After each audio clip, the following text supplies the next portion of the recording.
say what's wrong or right. No. It's not hard to fool me. No. 'Cause I'm addicted to the good life. Yes. Yeah. Lead the way, I follow. No need to say No. where we are heading now, babe. I follow to the edge of it all. To the edge of it all. So tell your good lies, 'cause I'll find a better one. Yeah. Susceptible now, before the moment flies. Ooh. So tell your good lies, 'cause I'll find a better one. Ooh. Susceptible now, before the moment flies. It's not a problem, No. 'cause I know what I'm getting into. Yes. Yeah, and nothing can stop me, No. 'cause I'm addicted to what you and I realize. Lead the way, I follow. No need to say where we are heading now, babe. I follow to the edge of it all. So tell your good lies, 'cause I'll find a better one. Yeah. Susceptible now, before the moment flies. Before it flies. So tell your good lies, 'cause I'll find a better one. Susceptible now, before the moment flies. Yeah.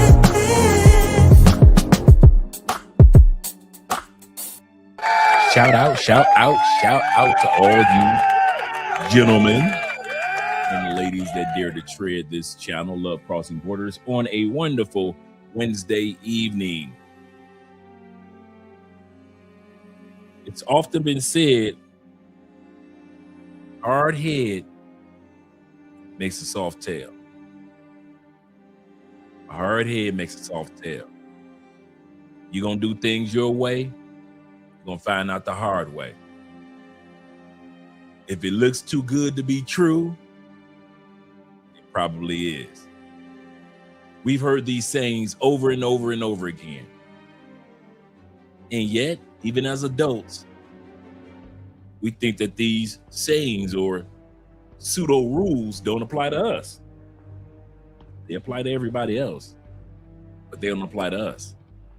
And so it is when many men come to Colombia, Thailand, Brazil. They think the rules that apply to us about F around and find out don't apply to them. We're going to see tonight in several cases, not just one, where F around and find out still applies whether you want it to or not. This episode is dedicated to all the men that go to Colombia and have gone to Colombia and have never had one issue. Never had one incident in which it was your fault. Now, crime can happen to any of us, but I'm not saying that. There's one thing to have crimes happen to you, but it's another thing when your crimes that happen to you are self-inflicted. So I say shout out to all you men and ladies that have gone to other countries and have never had an incident of self-inflicted crimes. Shout out to you.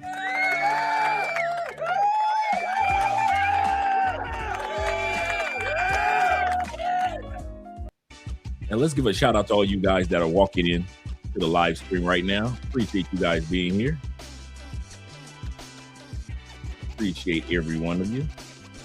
I didn't get all this music in order. Should be. All right. There we go. Okay. We got a doozy tonight, gentlemen. Get your popcorn in hand, get you a drink. Shout out to our brother Obi Land. I'm going to be dropping the link to his channel.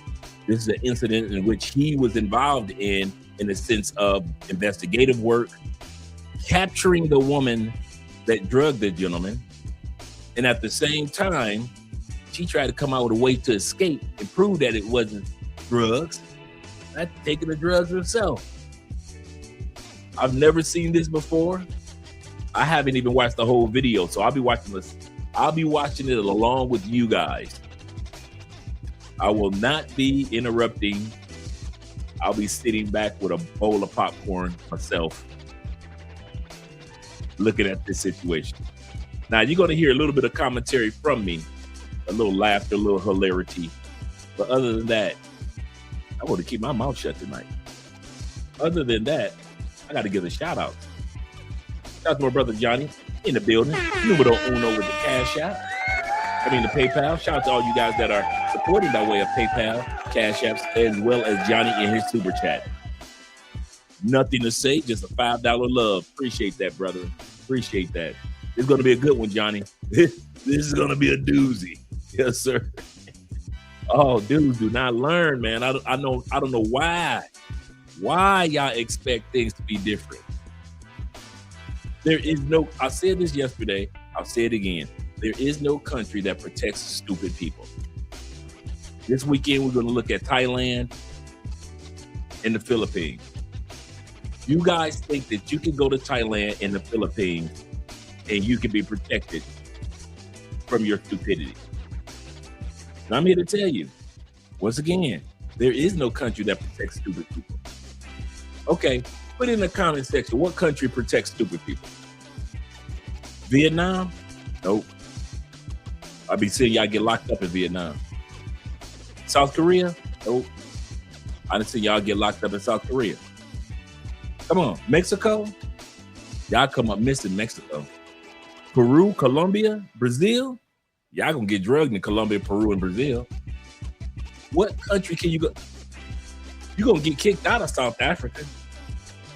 Name the country that you can go to and be stupid on purpose and think that the people aren't gonna do anything and that there's no repercussions for your stupidity. It doesn't exist. It doesn't exist. And until we come to that reality, we're gonna keep on having video footage of guys getting caught up and having to call Obi Land. Obi Land, I need your help. Please, Obi Land. Please, Obi Land. Please help me find this woman that robbed me. You know why? Obi Land will not go out of business. We will not go out of business with content. DC Rob and Razor Rays will not go out of business because of content. Why? Because there will always be somebody that's stupid enough to come to Colombia and come to Brazil and think that they will not F around and find out this is Colombia. But numero uno tonight is my brother Ahmad Milner. Shout out to you, Ahmad. And salute to you, brother. I'm glad to see that you're here. Shout out to my brother Bobby, watching from over on Andrea's channel, like a couple of you brothers are. Shout out to my brother Charles, a corporal over there. Charles B is over there. Zeta's over there, supporting Andrea's channel. Shout out to all you guys that are watching from Andrea's channel, as well as Love Crossing Borders. Johnny, once again, with the salutations to all. Glad that you see you here. And we know we're going to have a good one tonight because Show Enough and showed up early. So we know we got a good show tonight. Like I said, I haven't even watched everything, so I'm watching it right along with you guys. I'm watching it right along with you. Yes, sir. Shout out to David Dice of the Dice family in the building. Shout out to you being here. He says the family, Andre and Andre. Salute to the chat family. Yes, sir. Salute to you as well, Dave. Appreciate you being here. And we got Tori Brown in the building. He said, glad to be back. Missed all. He said, missed all love. Yes, sir, man. You right on cue for a good one tonight. Yep, he said this is gonna be one of the dumbest criminals ever you drink your own scope. Hey, she was trying to get out of it. She tried to get out of it. So she figured if I drink the scope, I can get out of it. It's crazy how many dudes still get drugged in Colombia and want to blame everybody but themselves as if they weren't there. That's the part that gets me. This woman was trying to find any way she can get out of going to jail, so she figured I'd drink the drugs. Shout out to Dave Kirk in the building. D. Kirk says this, he said, great chat. He said, when I saw this episode, he said, I thought, well, this is new. Willing to go down with a lie. For me, she going out like the Titanic. He going out like the Titanic. I'm like, really? Got my man Garland in the building. Dude, glad you're here alongside Zeta representing. Yes, sir. Yes, sir. And Andrew Craig Jr. is in the building. He said, waiting for this one. He said, get your popcorn and snacks ready. This is a classic episode. It will. It is going to be a classic episode. I will not be too long on the shout outs, guys. He said it should be a movie. Yes, this should be a movie with a climactic end. Yes, sir. Let me scroll down because Troy Brown had something to say. He said, glad to be back. They missed you all. No longer homeless. Shout out to you, brother. Glad that you're back in business. Let me scroll down a little further because we got my man J3 again in the building. Shout out to him. He said, nowhere on earth. Seriously, there is nowhere on earth where any of us, and I mean any of us, can be stupid and think the laws of that country are supposed to protect us, or the people of that country is supposed to protect us. As long as I've lived here in South America, there is no place in South America that I feel, men don't like to use that word feel a lot, that I know that if I do something stupid, I'm supposed to expect the law and the people of South America to protect me. I don't think like that. If Andre does something stupid, the buck stops here. It is Andre's fault. I am not looking. If the law helps me, cool. If they don't, cool. If the people help me, cool. If the people don't, cool. You know why? Because I put myself a lot of times in self-inflicted crimes if it was up to me.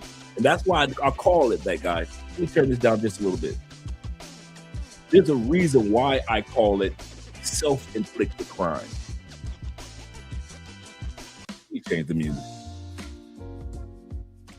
The reason why I call these self-inflicted crimes, because normal crimes, many of us have no control over. If I walk out the door and I get robbed, I ain't got no control of that.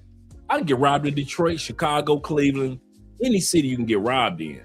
So that can happen. You can get robbed living in the suburbs. You can get robbed living on a farm. It happens.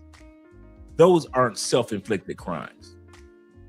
Somebody broke into your bank account and hacked your crypto or hacked your bank account. You had to call your bank, verify that it wasn't you, get your money back. That's not self-inflicted. Those aren't self-inflicted crimes. Domestic violence, for the most part, is not a self-inflicted crime. The male or the female was the attacker. That's not normally self-inflicted. Domestic violence, when a woman puts her hands on the man first, that's self-inflicted. That's going to get you locked up. If you put your hands on the woman first, that's going to get you locked up. That's self-inflicted. If I sit back and I give somebody my bank account number, my password, the codes, my routing numbers and everything, and I give it to you and a person empties my bank account, that's self-inflicted. And if I watch hundreds of YouTube videos that told me stay off of the dating apps, stop picking up women in nightclubs, stop bringing 2 or 3 women to your Airbnb that you've never met before. If I say, I don't care what those videos say, I am going to go to Colombia, I'm going to pick up a fat chick off the street. You're going to see what I mean by that in tonight's video. A fat chick. in Colombia and I get robbed, that is a self-inflicted crime because I knew better and I decided that I'm going to do what the hell I want to do anyway. Cool. And the brother in the video, brother, I hope you watch it tonight. This is not an attack on you, but this is like a Schoolhouse Rock. You're going to learn something.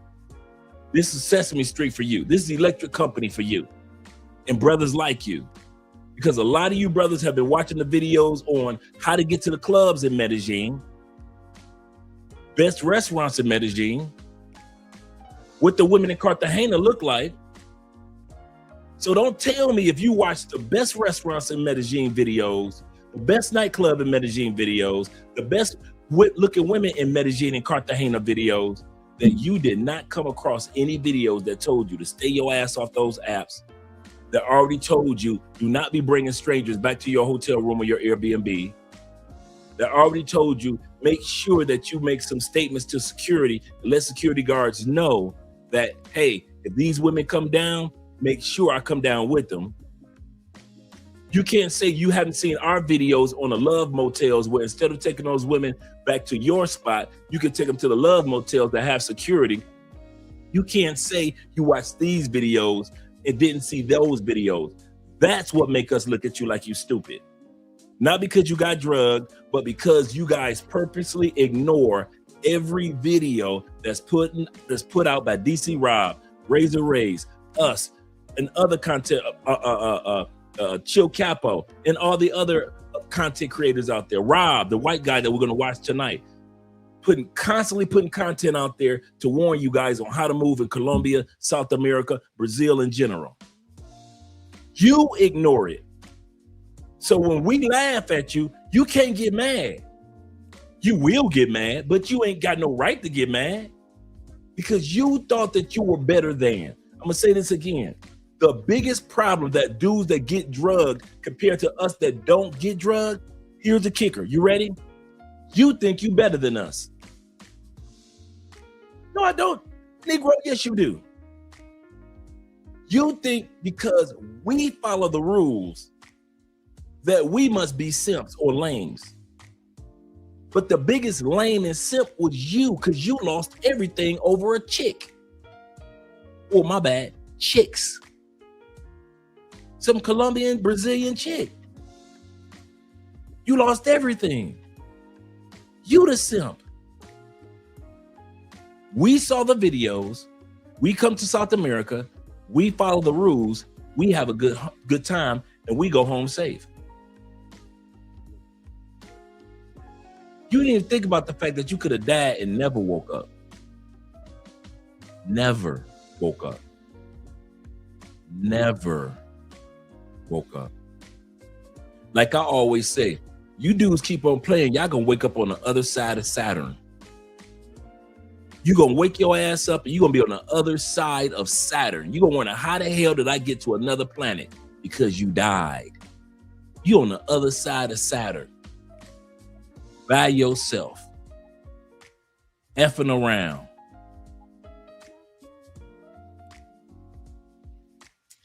Let's go to the comments. Let's go back to the shout outs. Once again, shout out to my man Garland in the building, representing NLJD 17. Glad to see that you're here alongside our brother Ransom. This is going to be a good one. When it starts, mi amigos. Shout out to you, brother. Glad to see that you're here this fine evening. Shout out to what? We got Theo here early. He said, I drugged myself, Andre, then I robbed myself. Help me, Andre. Help me. He said, I drugged myself, then I robbed myself. Hey, if you're going to get got by yourself. Seriously. Let me scroll down a little further because I don't want to talk too much tonight. So I'm just giving a shout outs to all you guys. Good evening to my brother, the official one, Kobe, Badu. Shout out to you. David Dice says this. Dave says this. He said, Dre, I have this place where you can go and have no responsibility and common sense. It's called America, aka the USA. That is a place where you can act like you ain't got no sense because everybody else ain't got no sense either. This is true, my friend. That's a good call. I didn't think about that one. I did not think about that one. Shout out to our brother. Good morning, Ronan. Ronan, I've got to reach out to after the show, Ronan. I want to reach out to you. I need to reach out to you and Fawdy in regards to the episode, because if you guys are free either tomorrow or Friday night, that'll be great for us to do that episode either tomorrow night or Friday night. So after the show, I'm going to be reaching out to you. Give me a phone call. I need to text Fawdy too. Shout out to you, brother. Glad to see that you're here from the Philippines, drinking cafe. He said, and listening to the wild story. This is a wild one. He said, listen, I prefer Jupiter. If I had to be stuck on a planet, I prefer the gas giant known as Jupiter. Yes, sir. Yes, sir. Yes, sir. Shout out to the Knicks, man. I hope the Knicks, you know what? Since I lived in Cleveland, I got to roll with the Cavaliers on this one. Shout out to the Knicks, but I got to roll with the Cavaliers on this one. You know, I lived in Cleveland for over 10 years. So most of my immediate family is still in Cleveland. So I'm rolling with Cleveland on this one. T-Mac says this. Shout out to T-Mac in the building. He said, people can get drugged and robbed by big chicks in their own country. Why you come to Colombia to get robbed? T-Mac, I am with you. Why would you come to Colombia and find a Colombian big chick to rob? Yeah, that's why when I hear you dudes talk about all it takes is money to get a woman, if that was true, if it was true that all it took was money to get any sexy woman you want, you guys would do it. Every time y'all get drugged, 90% of the time, it'd be the trashiest, most unattractive 3-4 chick that a person could imagine. So when y'all sit back and say, because you got money, you can get hot chicks. And so if you get drugged, it'll probably be by a hot chick. Nope, y'all be getting drugged by big Colombian chicks, funny looking Colombian chicks that ain't got nothing going on. You be getting drugged by 4s, 3s, 2s. Y'all rarely get drugged by like an 8 or a 9. I'm gonna tell you the truth. Y'all rarely get drugged by a Colombian 6. I rarely see dudes get drugged by a Colombian 6. Most of the time, you guys get drugged by a Colombian or a Brazilian 3, a Brazilian 1, a Brazilian 4. I'll be like, y'all got drugged by that? It'll never be a baddie where you like, yeah, I can see her drugging somebody. It be chicks with tattoos all over their face. That's like the super sign. Y'all get drugged by chicks with tattoos crawling up their face? How stupid. Don't ever tell me again that as long as you got money, you can get a woman. Don't y'all ever say that. Because y'all self-esteem is so low with money in y'all pocket. Ain't no way in hell you can get any woman you want. Pocket full of money. And you come to another country getting drugged with all these beautiful women and all of South America. Y'all be picking the most unattractive women to get drugged by. Stop lying to yourself. Stop lying. Get some help. Let me scroll down a little further, make sure I got everybody, because my brother Bean is in the building. Hola, hola, hola. Shout out to Bean being in the building. Yes, sir. Hope you're having a great day today. I'm feeling great, man. I have a great day. I'm excited about this particular show. I won't even lie to you. Theo says, he said, I'm going to Cali this summer. He said, with Kings of Dreams, shout out to Kings. He said, so that I can be robbed. You know. He said, I'm going to drug myself. Shout out to E-Man Perry in the building as well. Throw back up to E-Man. He said, wait, she drugged herself? Let's see if she drugged herself. Ahmad Milner says this. He said, it's just as you said, Andre, just as you said, Mrs. Spence, Mr. Spence, I'm sorry. Mr. Spence, these passport pookies only go to these countries and they like baddies. You would think, right? You would think that set them up, but passport bros want quality women. This is absolutely correct. It's a difference. It really is. It really is a big difference between how we move and how they move. Shout out to my brother Jay Anderson. The Great is in the building. It's almost time to start the show. Looks like we got everybody. Let's get started with the video. Let's get Andre out of the way. Shut up, sir. Let me turn the music down a little bit more. All right. About right there. And let's bring up the video. We're going to start off with our brother Rob. Shout out to Rob. Rob's been living here in Colombia. He's married to a paisa in Medellín. He's always telling stories. And before, he's going to talk about some of the latest robberies that's taking place. So you got some of the robberies in Medellín that you haven't in other areas that you haven't heard about. Shout out to Rob. He's over on Instagram. And he's trying to make sure that he protects individuals. This first story that he's going to start off with is this. Now, of course, we're going to look at Obi Land in a few minutes, but I want to start off with looking at some of the latest incidences that's taking place that's making us look bad. This one right here was a French guy, a foreigner, watching a movie of Michael Jackson. You know how everybody around the world, when the music comes on at the end of the movie, everybody's been dancing, listening to the credits, having a good time. Well, this French guy, when he was in Medellín watching Michael Jackson, when the movie was over and the Colombian kids started dancing, well, you're going to see what happened. Before, after the credits, a man got upset and he attacked them and went after one of the kids, okay? Now, this is a sensitive issue here. The mayor himself has made a statement about this. Okay, the mayor himself has been making it very clear. If you're going to come in this country and you are going to hurt kids, whether it's sexually or whether it's with physical violence, they're going to throw everything at you. You know, the airport, they're already, monitoring that angel list and trying to catch the pedos before they even get into the country. But this goes for anyone across the board. Like, hands off the kids. Like, it shouldn't have to even be said. I don't know how you come into another country and you put your hands on someone's fucking child. Like, it's absolutely insane. This type of stuff right here is what gives everybody a bad name. This is why they're able to point and say, hey, look, we don't want the foreigners here. We don't want the tourists here. They're here abusing our kids. Okay. What can you say to defend that? Nothing. We can't say anything to defend that. You got kids watching the Michael Jackson movie like the rest of us. These kids got their Michael Jackson t-shirts on like the rest of us. Having fun during the credits. The most of the time when you see somebody dancing, they'll dance during the concert part a little bit.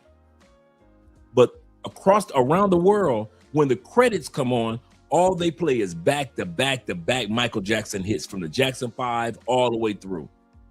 So you're seeing people just coming down and just dancing all over the movie theaters. And one foreigner got the audacity to grab one of those Colombian kids, cuss these kids out, and attack one of these kids. And y'all wondering why Colombians are pissed off about foreigners coming to their country. Their own kids can't even go to the movie theaters. I'll say that again. How do you expect these people to feel sorry for us when we get drugged or robbed if when we come to their country, we're putting our hands on somebody else's kids? You know better than put your hands on somebody else's kid in your own city. How you gonna come to another country and put your hands on somebody else's kids and think that it's not going to get back to the mayor? And all the locals in Medellín is the main city. You didn't want that to happen. You'd have been better off with that happening somewhere else to where it really wouldn't get around as much. You let that happen in Medellín and it got back to the mayor, and you know all the locals, what they're going to say. I told you so, Mr. Mayor. I told you I need to crack down more on those foreigners coming to our country. Now you open up the gates for them to come for pay for play over the last 10 years. Now they're attacking our children. You know Colombians are going to milk this, and I don't blame them. I don't blame them. Yep. Colombia's rolling groups, and they check dudes in groups. Absolutely correct as well. I don't blame them. We could easily say, well, he was from France. Don't matter. He's a foreigner. And we all fall up under that foreign umbrella. If one foreigner does something wrong, they're going to blame all foreigners. I'm going to say this again. It doesn't matter what race it is. In Colombia, if one foreigner does something wrong, they are looking at all of us. I've been experiencing that since day one. That's why I try my best, and T-Mac and J. Clyde and as well as Kobe and all the other brothers that come to Colombia, we try to represent foreigners in a positive light, because we know there's so many dudes that come down here that get robbed, they get drugged, they get hustled, that we spend our days being a positive representation of what's going on in Colombia as far as for foreigners. Because if it was up to Colombians, we are all the guys that's coming down here doing pay for play. All of us are coming down here messing and touching on kids. If it was up to the eyes of Colombians. So don't think that, well, he was a French white dude. Colombians don't care nothing about that. He was a foreigner. Let's continue on. Yeah. Shout out to all you guys that come down here to Colombia and set a positive example of how it's supposed to be done.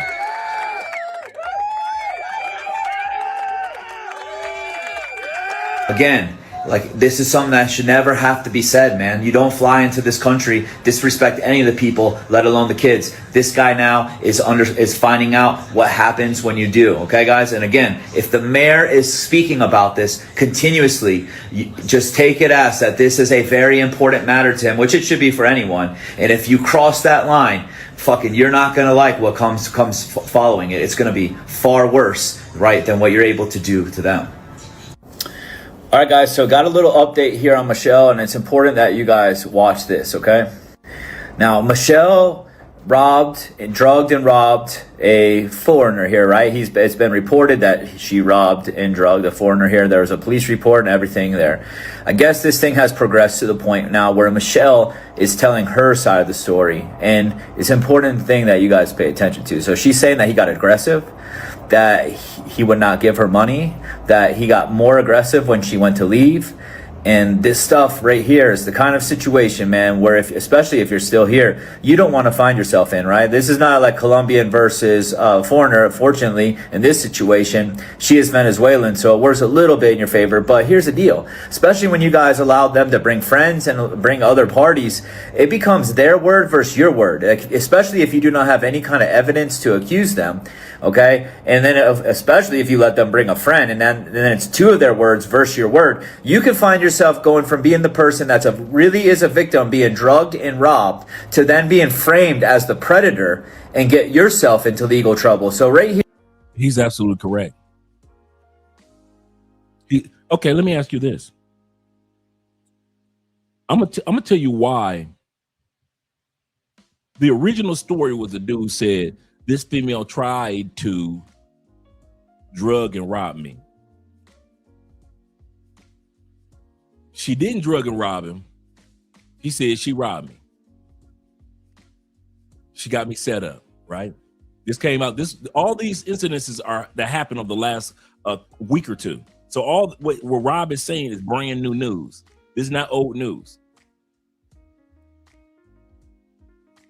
How many times have you ever seen the girl that drugged the guy come out and speak in public? To send out information, to send out facts, ever? Not once.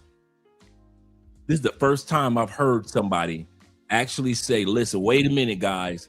Y'all only hearing one side of the story. Y'all hearing what he has to say. The truth of the matter is, I've never seen that before. And that's why I'm giving her the benefit of the doubt. Because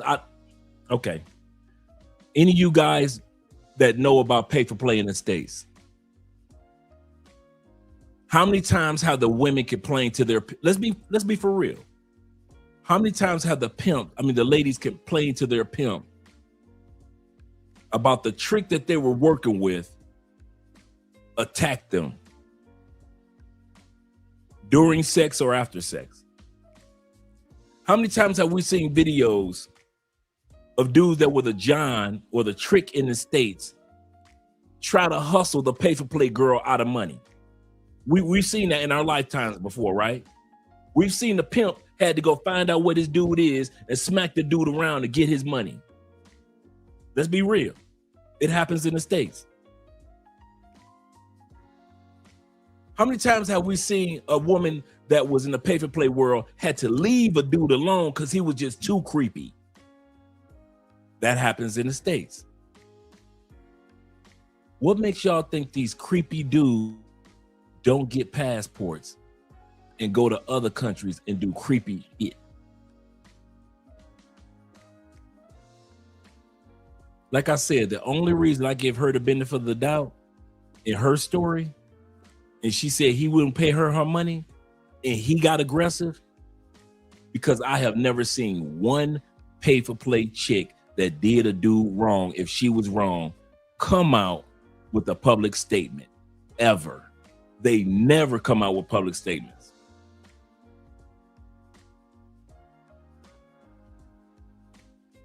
Man, there's some creepy dudes among us, fellas.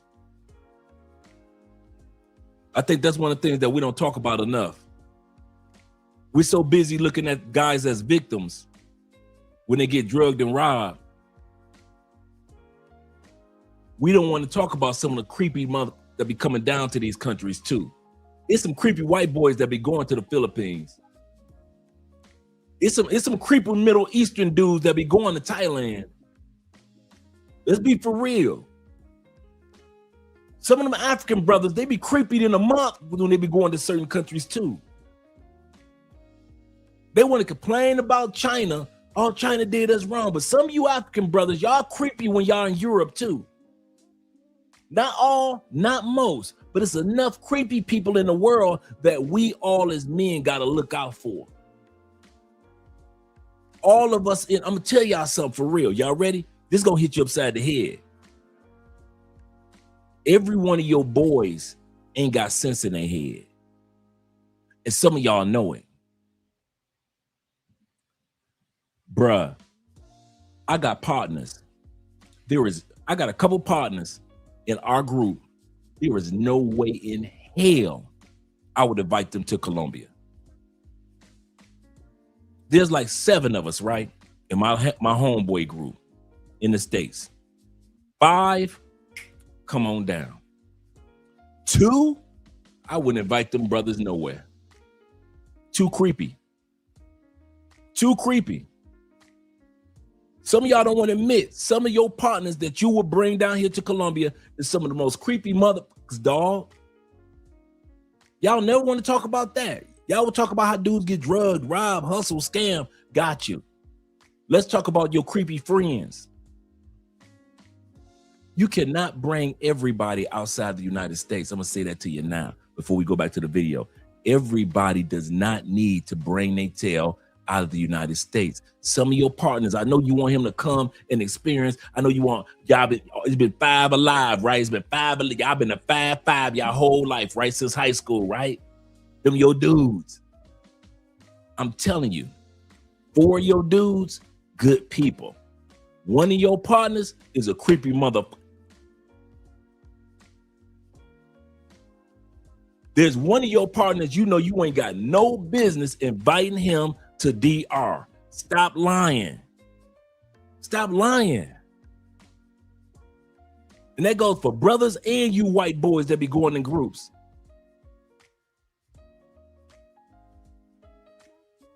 You know how many countries are tired of you white dudes coming there acting like your white privilege works in their country? I'm gonna say this again. You know how many white boys, because you can't say white on YouTube, white boys. You know how many of you white boys that really think if you come to Colombia, you can't get your head knocked off because you couldn't get your head knocked off in the United States because you're a white boy. So you thought since in the United States, they don't knock your head off on a regular basis, you come down here as a white boy and they won't knock your skull off. White boys, I'm here to tell y'all now, As soon as you cross that plantation, the playing field is even. I will knock your skull off because it's a racist remark. The Latin people will knock your skull off because it's a racist remark. Asian people will jump you like hornets because some racist remark. Your whiteness only works back home in Europe, Australia, Canada, United States, UK. As soon as you leave those 5 plantations, your ass in trouble, white boys. So I would recommend that y'all don't go to other countries and think your whiteness is gonna look out for you like it did when you was back on the plantations, known as the United States and other countries. With your creepy ass. I love when they lock y'all up. Here is all the reason in the world, on top of everything else, that you have to really pay attention to what you're doing, that you have to move right here, or you can end up seriously jammed up, not just getting drugged and robbed. They could turn this into that you were the actual perpetrator, that you harmed them, and that's the last thing that you want. All right, so episode 10 of Exposed is here. Right, this time we are going to be covering Sophia. So how did this one come to be? Again, guys, we're going right to the dating apps. This time, it's Colombian Cupid. Right, that is a dating app that you can go on to find Colombian women specifically. All right, so again, it started on a dating app. Now, some of the red flags to look out for. Again, guys, when you see something, right, and it doesn't make sense, like, that's a red flag. Right, so she told him that she was a nurse, right? What is she trying to do? Disarm you, make you feel comfortable, right? But then she's smoking weed with him. Red flag, right? So now I know that she's not only is she not probably a nurse, but she is a liar. So now you got to be really careful, guys. But she was able to end up drugging him and robbing him. Before Rob goes any further, just like in the United States, just in case some of you guys don't know, just like in the United States, there are jobs that get drug tested. The medical field is one of them.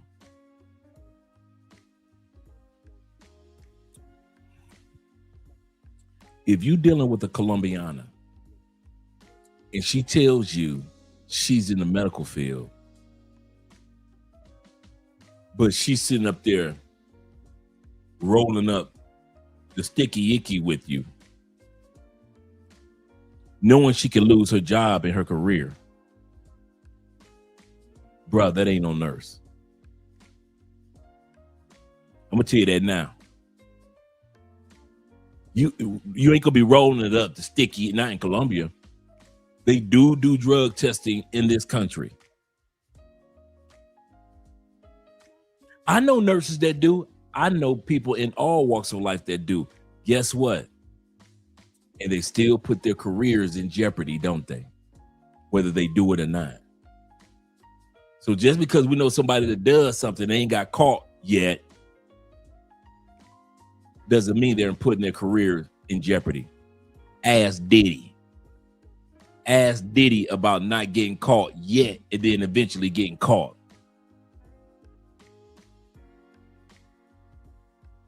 So if she's telling you, you know I'm a nurse, right? I'm good. Stop being a fool. That ain't no nurse. And if she was a nurse, that ain't the type of nurse you want working on anybody that you know.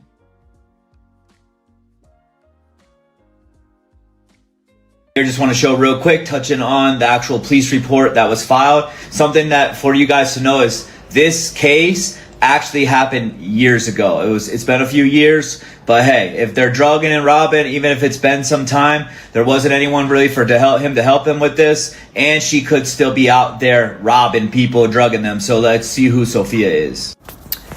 This here is the woman that calls herself Sophia, that said she was a nurse, met on Colombian Cupid, end up drugging and robbing this guy, have a police report out, It's been a couple years, still haven't been able to get anywhere with this. So if you do know her, right, and you have any information that you could share with us that we could take to the police to actually move this forward, like a real name, phone number, anything that helps us, please send me a message. In the meantime, Sophia, your face is out there. You've been exposed. All right, guys, tonight coming with you, Exposed, episode 10. This situation here unfolded in Bogota, but you're going to find out that this woman here, what's really disappointing about this woman here is she has already been caught, arrested, and she's back out doing the same thing. So let's talk about it. Now, remember, Rob told us last week why women in Colombia are back out doing the same thing. The reason why in Colombia, guys, the country, the states, and the cities are different from America in this sense. If you're not around to press charges, you basically allowed that woman to go free. Yes, the woman that drugged you got captured. But if you did not stay around to fill out a police report so they can do an investigation,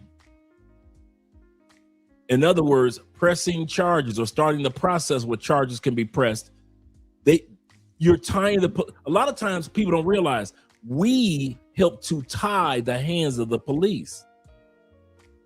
In the United States, many crimes take place in the states or the feds or that city can press charges, right? They don't need you. If you put your hands on a woman, they don't need her. All they need is just hear what happened. They don't need to see what happened. All they need to do is hear, and they're going to put them cuffs on you, right? They don't need to have her come to court. They write a report, show it to the judge. You about to do 90 days in jail, right? That's how the states work. And we celebrate that. Hey, lock them up. A lot of countries aren't like that, including Colombia.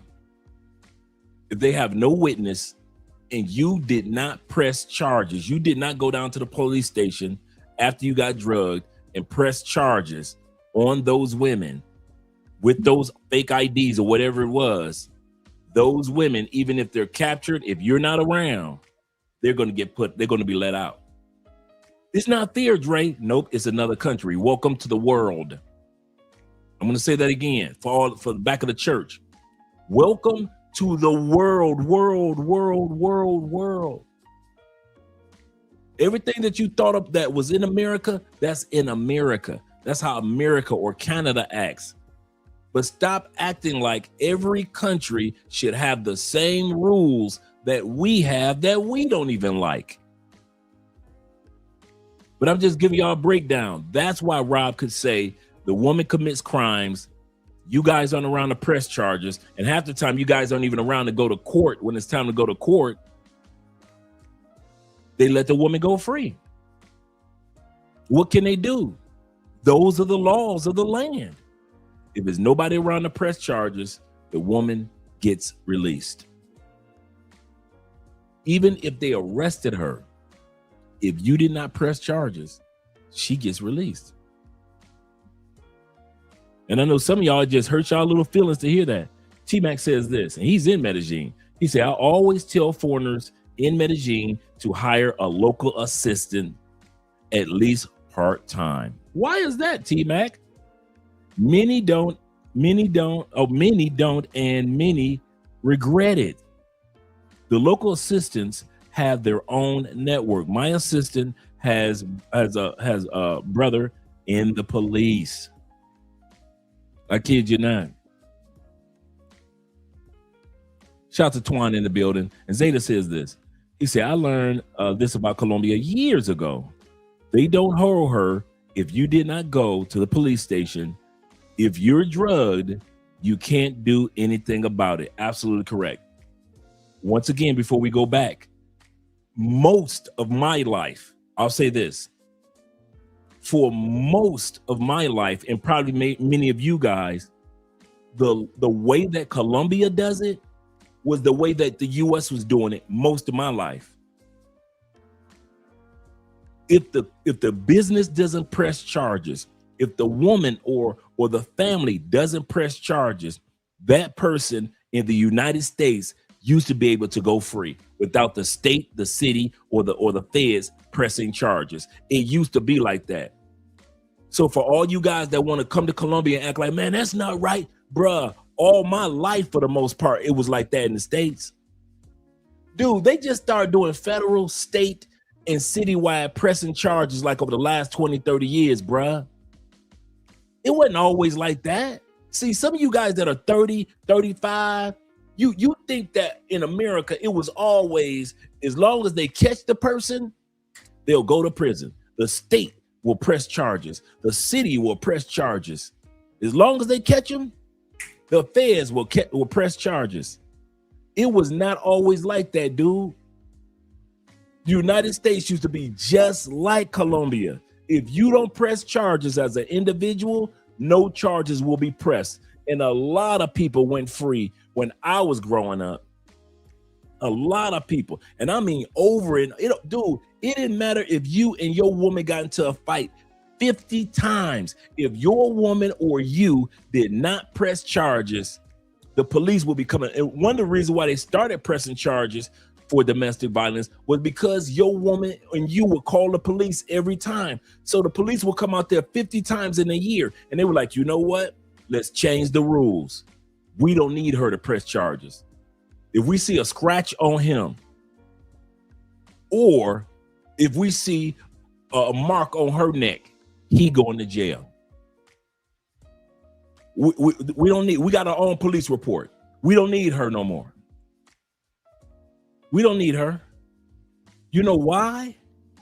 Because they got tired of coming back and forth, back and forth, back and forth. And as long as nobody was pressing charges, the police systems were being abused. So for all you dudes that want to look at Colombia funny and like, man, they don't press no charges, bruh, America was like that dang near all my life. Dang near all my life, bruh. This states and city in the state, the city, and the feds pressing charges is a new thing. Don't act like it was always like that, bruh.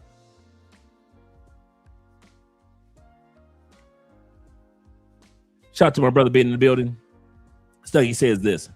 He says they go back to doing the same because 100% of the pros are on 2C. I won't say 100%. I say a large percent, but not 100. So they have to hit the streets to get the money to get that fixed.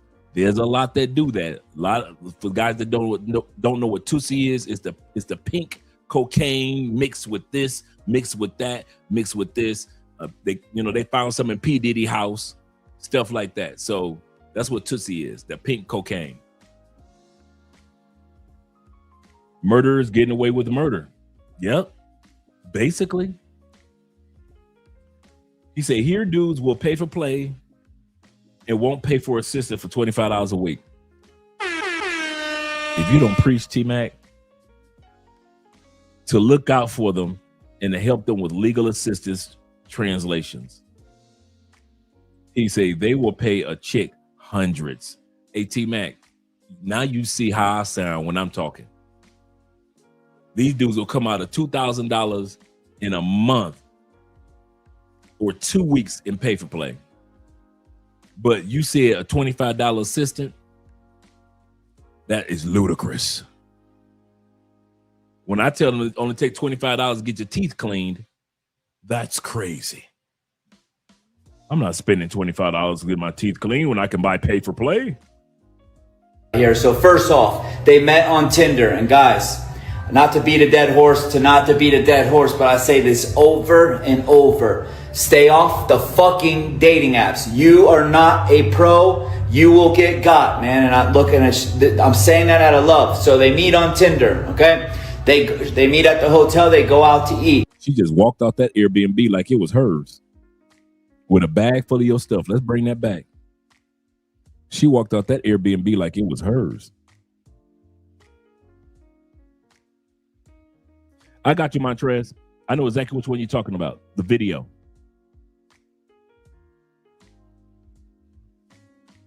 He's already been caught, arrested, and she's back out doing the same thing. So let's talk about it here. So first off, they met on Tinder. And guys, not to beat a dead horse, but I say this over and over. Stay off the fucking dating apps. You are not a pro. You will get got, man. And I'm saying that out of love. So they meet on Tinder, okay? They meet at the hotel. They go out to eat. What does she do? She used the way to get out of dinner and to go back to the hotel. Things that you got to be aware of, right? She said she didn't like the music. So he wasn't drinking at all, right? They are driving home. She says, hey, let's pick up some alcohol. Again, another red flag. When they encourage you to drink alcohol, it's a red flag, right? They got back. He had not been drinking at all. Drinks, she cracks open a beer. Boom, let her open the beer. She drugged him. He wakes up.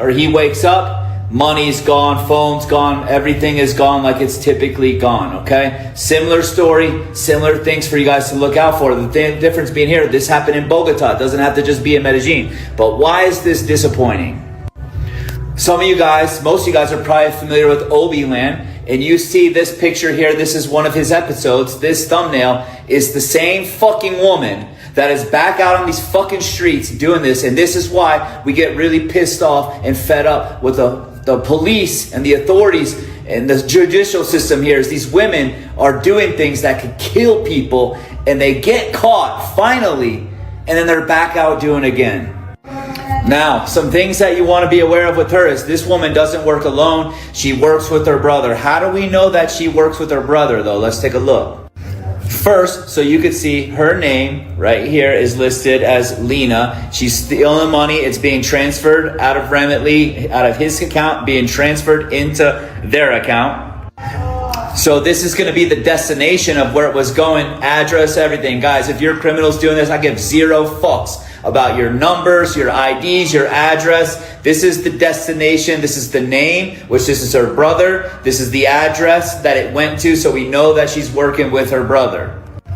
This is another picture of her. She's reportedly back working in Medellín. She bounces from city to city. If you bring us information that leads to her arrest, okay, we will pay 2 million Colombian pesos. And for some, that might not be too much. But for others, it could do a world of good. All you got to do is give us information that leads to an arrest, and we will pay you. You can do it 100% anonymously. Shoot me a message. Let's get started with Obi Land.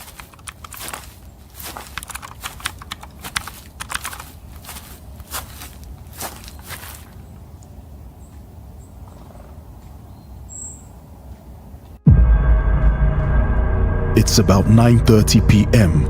and this Scope Queen is with yet another victim. She feels emboldened because she has never been brought to justice. And for her, it's just another day at the office, drugging and robbing foreigners who visit the beautiful city of Medellín. And while you lay half dead, she will steal your belongings. And trust me, she doesn't care because she feels protected, knowing that in her city, some people don't care about negative news against foreigners, and also knowing there are some people like you who will blame the victim. She expected him to get back on a plane home and cry, but she was wrong as we set a trap for her. She had thought that she had found another tourist who she would steal from, but for the first time in her drugging and robbing history, she's in a predicament that's unexpected. Caught red-handed. She's trying to act like there was eye drops. Let me bring that beat back.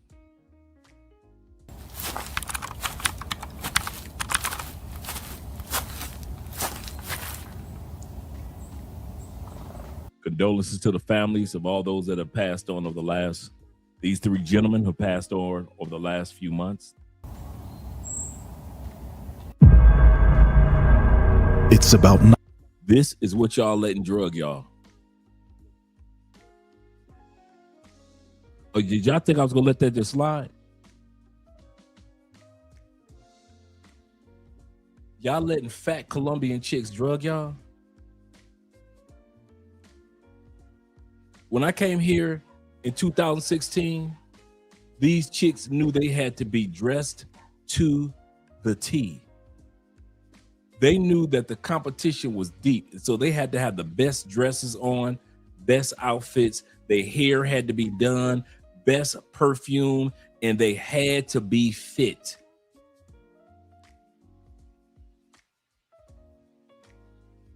You dudes are getting drugged by residue, the leftovers of when Medellín was at its peak. This is every episode that Obi Land has done. Every time you turn around, the woman that's drugging a dude is trash. Just pure trash. This is what's letting y'all, this is what y'all letting drug y'all. I'm just trying to understand. This is a yes or no question. Y'all letting Big Benny in Colombia. You tell them you couldn't get this back in the States. You tell them you couldn't get nothing this big back in the States. And I ain't got nothing against big girls. Don't get me wrong. It's the fact that you paying for a big girl and you got drugged by a big sloppy look. This woman dressed like she about to go move furniture. She's dressed like she about to put the kids' toys together for Christmas. This woman is dressed like she about to go shoplifting. This woman is dressed like she just walked out of a homeless shelter. She dressed like she got them clothes from the Goodwill. I've seen crackheads, heroin addicts, and dope fiends dressed better than this, and y'all paying for it. You dudes are getting on planes, flying. Oh, I'm gonna ride this one out. Y'all getting on planes, going to other countries for this? This? If y'all getting drugged by this in South America, if this is what y'all call y'all best, this is what you worked your butt off for that money that you made. This was the best that you could get in Colombia. This chick looked like she about to go to work in a warehouse.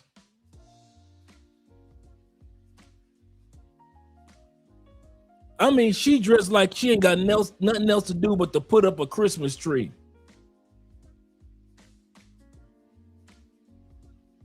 She dressed like she about to go pick up the kids from school.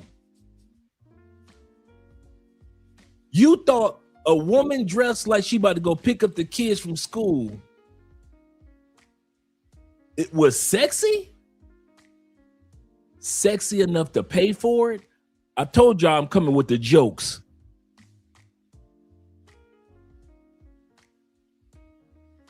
Y'all come to Colombia for umbrella girls? Is it just me? Y'all coming to Colombia for umbrella girls? Hey, Dre, what's an umbrella girl? Some of you guys already know when I say an umbrella girl is a woman that looks, her body was just like an umbrella, sleek and slender for so many years. As soon as she hit a certain age, just like an umbrella, woof, she blew up. Just like an umbrella. Some of y'all coming to Colombia and Brazil looking for umbrella girls?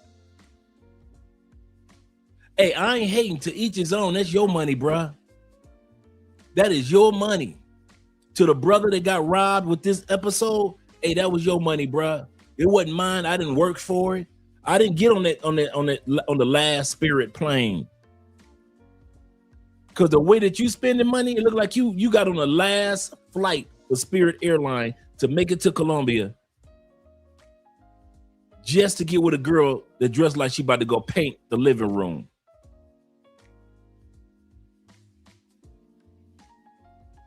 She looked like she about to go paint somebody's living room. This woman looks like she dressed just like she about to clean out the basement and the attic in the same weekend. I'm gonna tell y'all something now. Y'all ready? And I rarely use the larger numbers. I could easily say 70% of the pay for play that I see y'all with, I wouldn't let my dog fuck. If I had a dog, I would not let my dog fuck.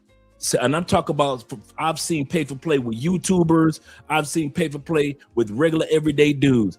I mean it from the bottom of my heart. 70% of the paper play that I've seen that y'all broadcast and all of what WhatsApp groups or all over YouTube, all over TikTok, every time y'all with a paper play, I'm gonna tell y'all this the truth. There is not a canine that I will let fuck your woman for free.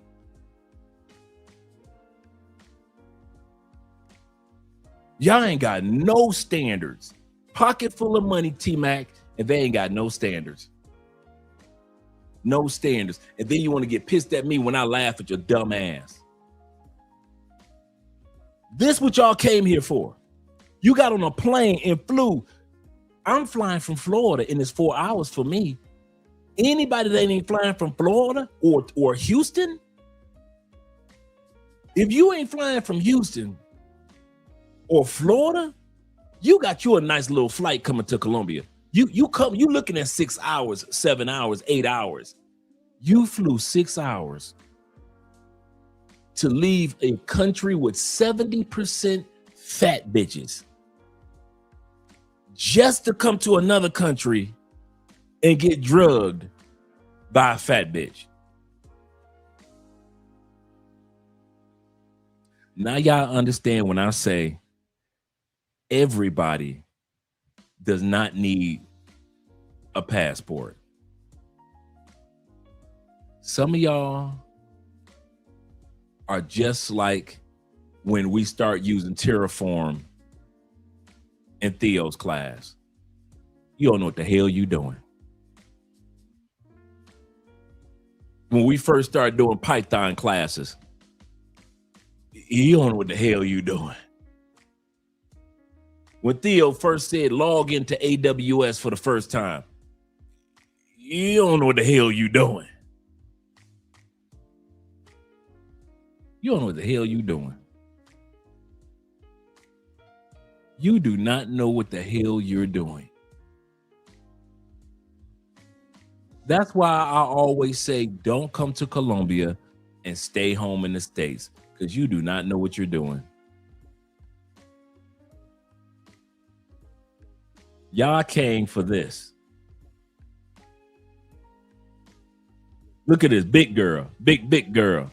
All she needs is a cowgirl hat like in the United States. Big girl. She ain't even got her hair done. She just made sure. Come on now. This what y'all. Oh, so y'all came all the way down here to Colombia for this.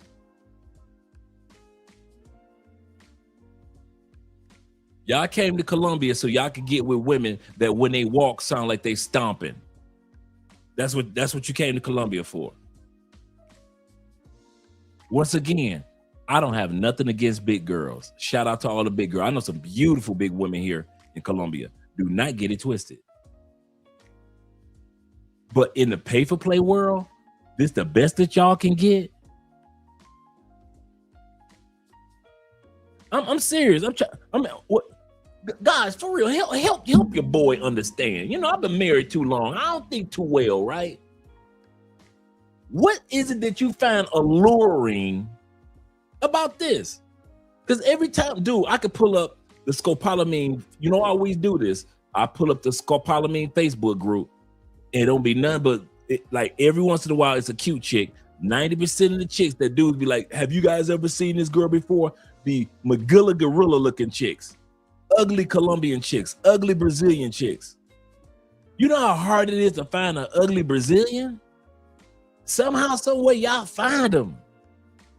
You know how hard it is to find an ugly Colombiana?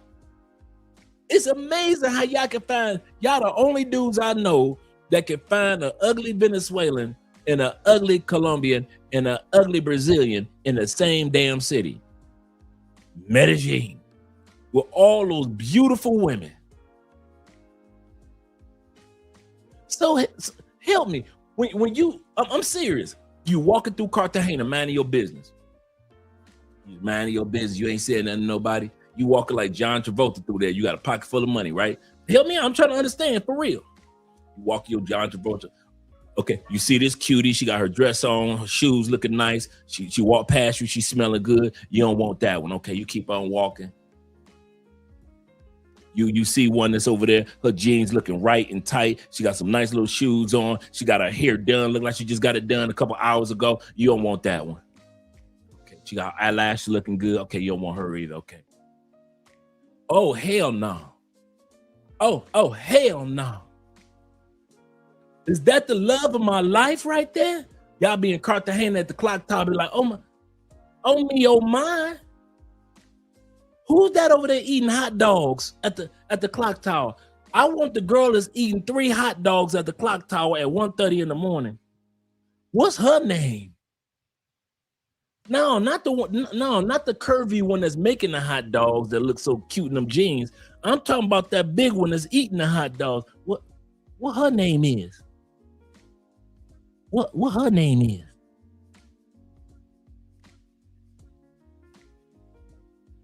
What is wrong with you dudes?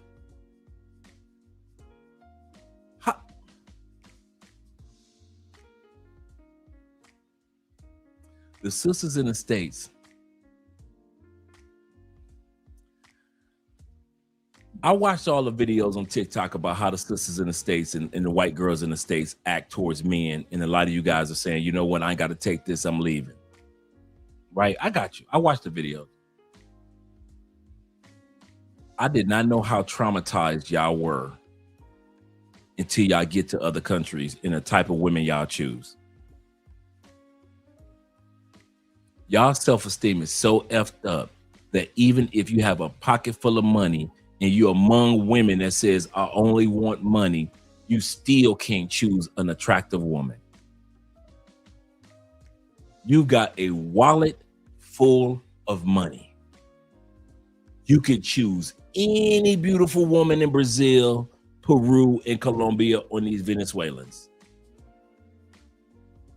And time again, every time we do an Obi Land video, it be some mud duck looking chick that robbed y'all.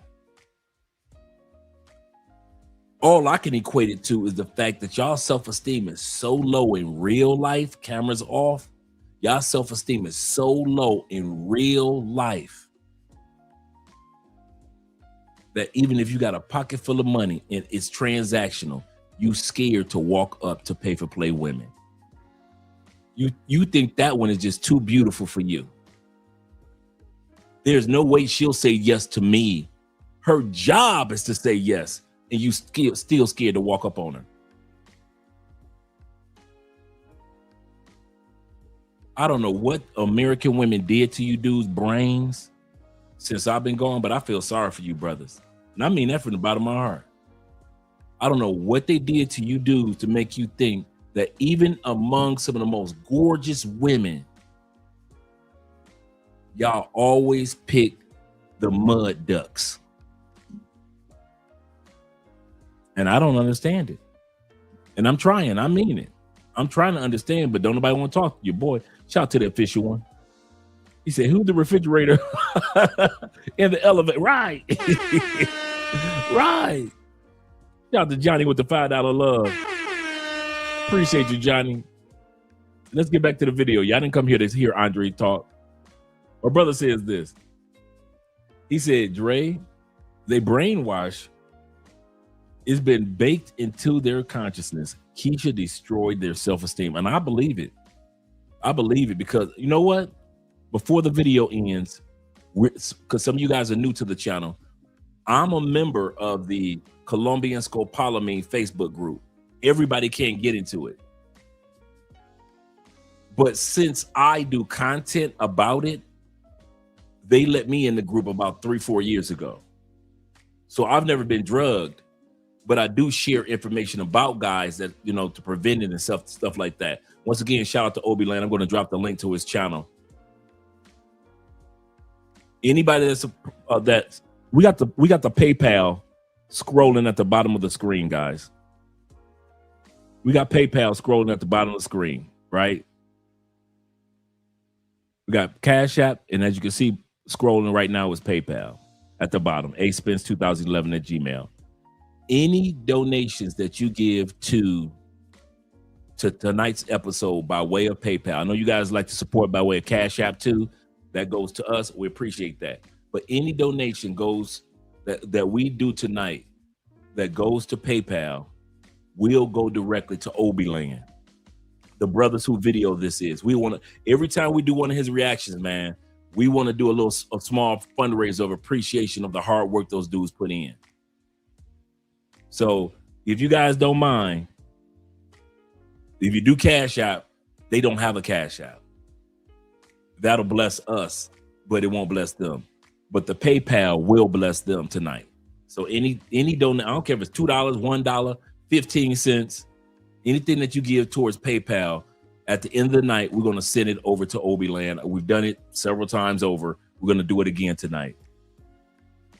Shout out again to all you guys that are here. Yeah. She ready to block somebody. This woman is ready for the NFL draft. But this is the best that y'all can get. Been brought to justice, and for her it's just another day at the office, drugging and robbing foreigners who visit the beautiful city of Medellín. And while you lay half dead, she will steal your belongings. And trust me, she doesn't care, because she feels protected, knowing that in her city some people don't care about negative news against foreigners, and also knowing there are some people like you who will blame the victim. She expected him to get back on a plane home and cry, but she was wrong, as we set a trap for her. She had thought that she had found another tourist who she would steal from, but for the first time in her drugging and robbing history, she's in a predicament that's unexpected. Caught red-handed with a sedative in her bag, desperate, trying to prove her innocence in order to avoid jail, she would do the unthinkable. And so this should let you know the lengths that they're willing to go in order to hide their crimes, confirming that they really don't care whether you live or you die.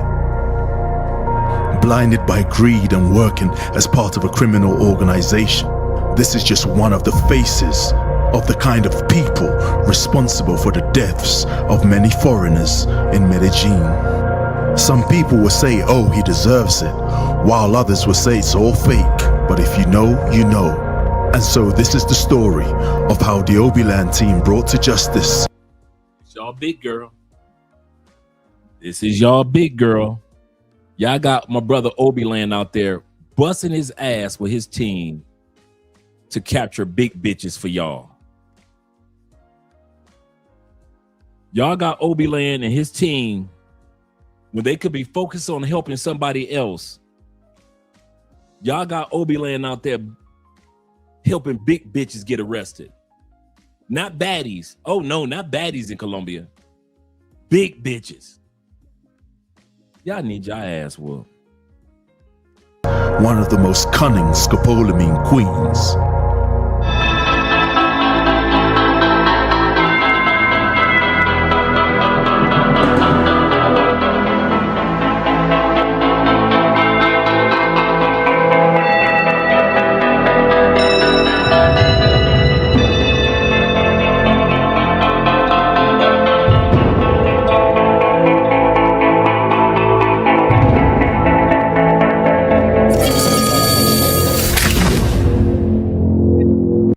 You stupid for that one. You stupid for that one, T-Mac. He said, Montgomery says, Montreal says this. He said, why guys want low quality? I don't know. I do, brother. I do not know.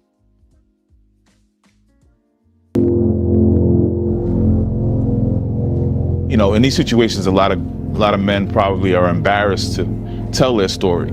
Definitely changed my vibe, I should say. Like when I'm in Colombia, like I was this cool guy, you know, all my friends in the States, they'd see me constantly flying out and all these different things, and it was just nothing but happiness and blissful memories. And this one obviously tarnished that track record. It happened to me. I had heard horror stories about getting drugged and robbed, and I never thought it could really happen to me.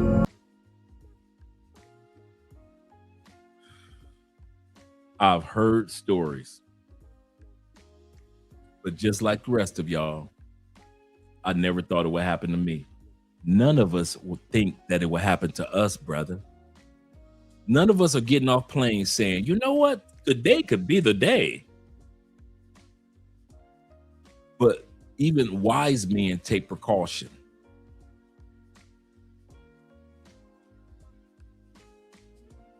The Bible in Proverbs says, a man without self-control, a man is like a city without a wall of protection. In the book of Proverbs, a man without self-control, discretion, wisdom is like a city that does not have a wall or any form of protection around it. Anybody could just walk in your life, tear everything up, and leave your life as if nothing happened. Just like a city without protection. I heard about men being drugged. So this brother already knew, and he did it anyway. Well, I've been to other countries. Don't matter. I've been to Colombia a bunch of times. It didn't happen. Don't matter.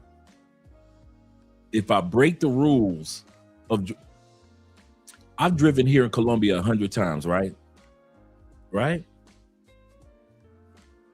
Does that mean I get to break the laws of the driving laws of Colombia just because I've driven here in Colombia 100 times?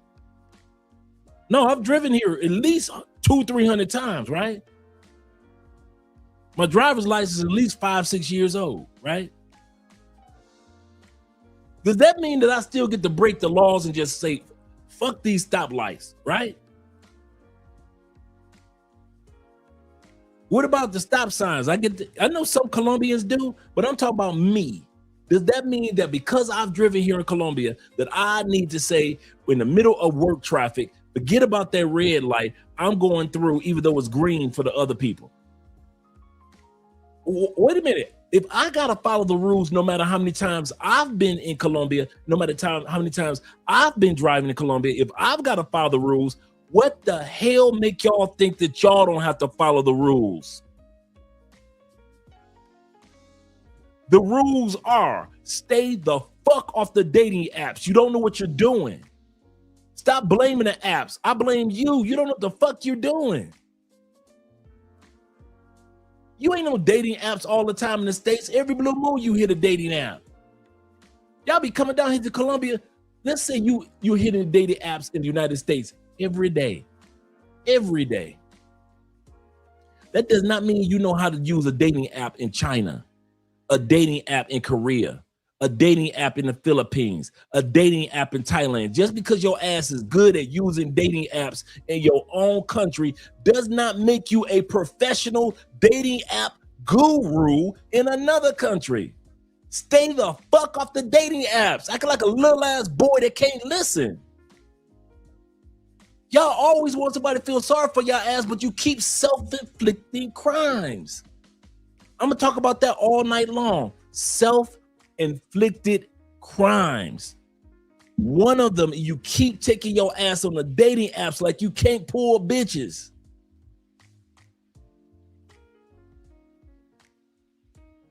Pay for play walking up and down Medellín streets. Pay for play walking up and down Cartagena streets, Bogota streets, and you still got your ass on them damn dating apps. Admit, it's hard for y'all to admit you don't know what the fuck you're doing. On the dating apps, I wouldn't know what the fuck I'm doing either. I ain't gonna lie to you. I have not been on the dating apps in years because I've been married all these years, right? Is the dating app game different from when I was on it 8-9 years ago, right? 8-9 years ago compared to today in Colombia, the way that I was using the dating apps 8-9 years ago is different, right? So if Andre today put Tinder on my phone after 9 years of being away from dating apps, do I know how to use it as a professional? Do I know what the hell I'm doing? No. If you've come to Colombia and you've used the dating apps 1,000 times in the States, that does not mean you know what the fuck you doing in Colombia or Brazil or Thailand. And just because you were able to use it 6 or 7 times and you didn't get no problems, that still doesn't make you a professional. That just makes you a person that was able to get past. I don't like to use the word lucky or fortunate, but you got past. That's rule number 1. Rule number 2, stop bringing bitches to where you lay your head. All these love motels, over 10,000. We already did the video of it. 10,000 love motels that Colombian use that are good for 1 hour, 2 hours, up to 4 hours. Love motels all throughout Medellín. Why are y'all still taking bitches to where you lay your head at night? Where your cell phone is, your other cell phone, where your passport is, where the rest of your cash is. That other cell phone is the one you use to call your mama to let her know that you are all right. You a day trader. You got your laptop set up there. You can't afford to be losing no money because you got to buy some new laptops in a foreign country. Why do y'all love bringing bitches back to y'all Airbnb or hotel when thousands of love motels are in every city? Every one of them, and I showed them to you, and they're luxurious. They ain't no raggedy ass motels like the States. They are luxurious romance hotels that cost next to nothing. But y'all asses will still break that rule and bring a bitch or bitches back to where you lay your head. What the fuck is wrong with y'all? Rule number 3, y'all keep breaking over and over. Here's the one that really gets me. This rule y'all break, but you don't break it in the States. Y'all ready? Drinking after you left the club. I ain't never drank some more after I left the club. I don't care if I was with my boys and we had some liquor in the car. As grown men, I ain't never drank after I left the club. I've eaten after I left the club. I might go to another club after I left that club. I have never gone back to my house and poured myself a drink. As many bitches that I done fucked the United States, I have never met a bitch in a club, took that bitch back to my house, and we pouring drinks. Nigga, I don't care if I got a bar in my house. I ain't never poured no goddamn drinks after we left the club. A chick come to my house, she getting a drink of water or some juice. I ain't never went, yeah, baby, we fucked up coming from the club. Damn, that was fun, girl. With your fine ass. Let me go pour some more Cisco. Let me go pour some more Hennessy, girl. Is it just me? I ain't never left no fucking club and went home and started drinking some more. If I leave a club with a bitch and I'm drinking some more, yeah, I need to go ahead and go to rehab that Monday morning. Let's not even play with it. We're going to go to rehab Monday morning because I got an alcohol issue. If I'm drinking after I've been drinking all motherfucking night and dancing all night in the club, all my energy is not for no damn dancing. The little bit of energy I got left is for fucking this bad bitch I got in front of me in my crib. Damn a drink. Bitch, you better swallow. You going to be thirsty in this motherfucker. I'm going to give your ass a reason to be thirsty. No, wait a minute. I've been out of the game for a while. I've been out of the States almost a decade. Maybe it's a new game. And maybe in the States, that's what y'all do. You get drunk in the club, meet the baddie jump in her car, follow you to your crib, right? Or you go to her crib.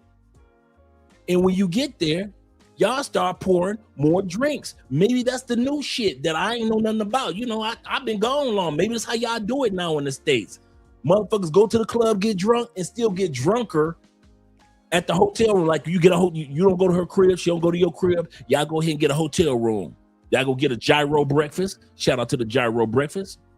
So tired of you damn New York dude talking about some damn gyro. It's gyro. The G makes a J sound. Get a gyro breakfast, right? Get you a nice little gyro breakfast.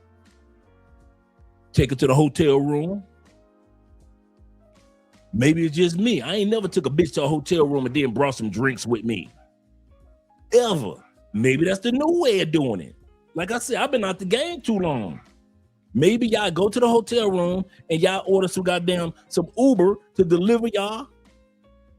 Uber Eats to deliver some drinks. Maybe it wasn't enough liquor in the club. Or maybe y'all breaking the rule that you don't break in the States. If you don't drink in the States after you leaving the club with a bitch, why are you drinking back at your fucking Airbnb or hotel room after you leave a club with a bitch?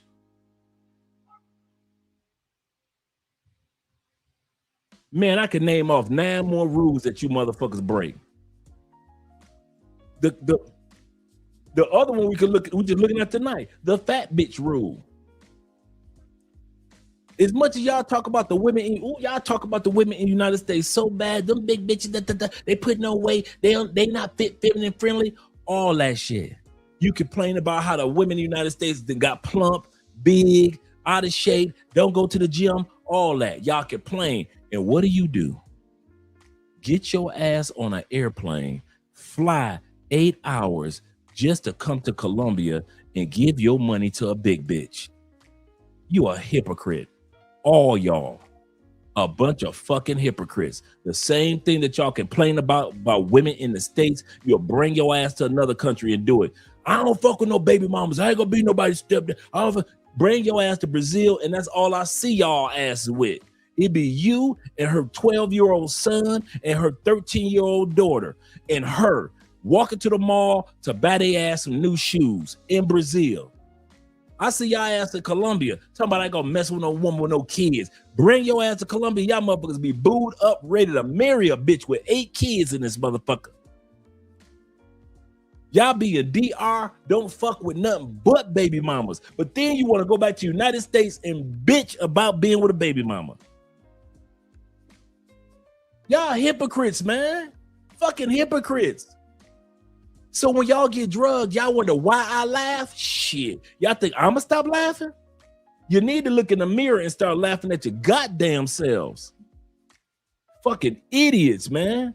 Village idiots. It's uncalled for. We're too grown. You guys are too successful in your business, in your careers, in your endeavors. You are too successful to be this stupid. That's probably the number one rule that pisses me off the most. You are not a stupid man. You are successful with your education, your goals, your plans. You've accomplished so many things in life. You own a home back home. Some of y'all got families back home. Some of y'all raised good kids back home. You are a successful man, and then come to Brazil and be the stupidest motherfucker that walked the planet. That probably pisses. There is nothing that pisses me off more than that. You guys are so successful in life and will come to South America and Southeast Asia and be the stupidest motherfuckers that ever walked the planet. Even God looking at y'all like, I ain't make him. I don't know him. Anytime you got God looking at you like he don't know you, that ain't my work. I ain't make him. I ain't tell him to do that. He didn't pray to me about that. When? He ain't pray to me about that. He ain't pray. He didn't fast. He ain't do nothing. He ain't ask me nothing. Goodness gracious. Stay the fuck off the apps. If you're not using it in the States, stay the fuck. You guys think I'm just talking about South America. You idiots don't even know what the fuck to do with an app in Southeast Asia. You be picking bitches in the Philippines that are the biggest hustlers, scammers, hustle your ass out of your whole bank account. It's women in the Philippines and Thailand got you niggas robbing people so you can get money to get back on a plane to make it back to Europe, to make it back to the States. It's homeless foreigners living on the beaches. I remember when Aaron, Passport Bro Aaron, for the Passport Bro Facebook group, I mentioned that to him on his live stream. He was like, "No, Dre, ain't no homeless dudes in Pattaya on the beach." I pulled that video up to him. The news was interviewing homeless foreigners that were living on the motherfucking beaches in Phuket. Them bitches that scammed your ass out of everything to where your ass can't even fly back home. Fucking around on them dating apps in Thailand. So if you think I'm just talking about Colombia, no, you stupid globally. Stay off the apps. Damn. It is not that. Is Pattaya? Yes, sir. Thank you very much, brother. Stay off the, it's not that fucking hard. You are not special. This brother thought he was special and this dumb ass got drugged. He thought he was just so special. The rules didn't apply to him.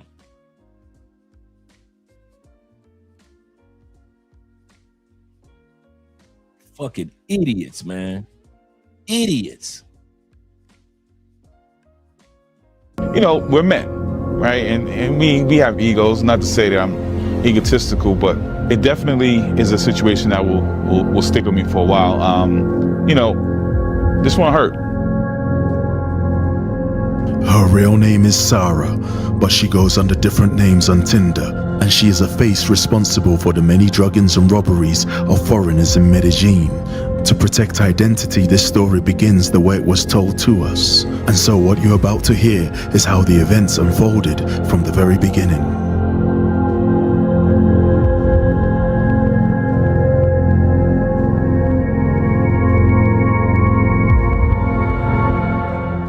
I've been coming to Colombia since 2021. You ever hear somebody talk and they keep putting their foot in their mouth? The more this brother talk, the more we don't feel sorry for his ass on this channel. I'm gonna say this again. Every time this, bro, I'm gonna bring back the beat. I'm gonna bring it all the way back to the beginning. Every time this brother says something, do you notice that your sympathy for him just keeps dwindling? You know, you want to feel sorry, like, brother, I'm glad that you all right. I'm glad, you know, you survived it. My fucking sympathy just keeps going.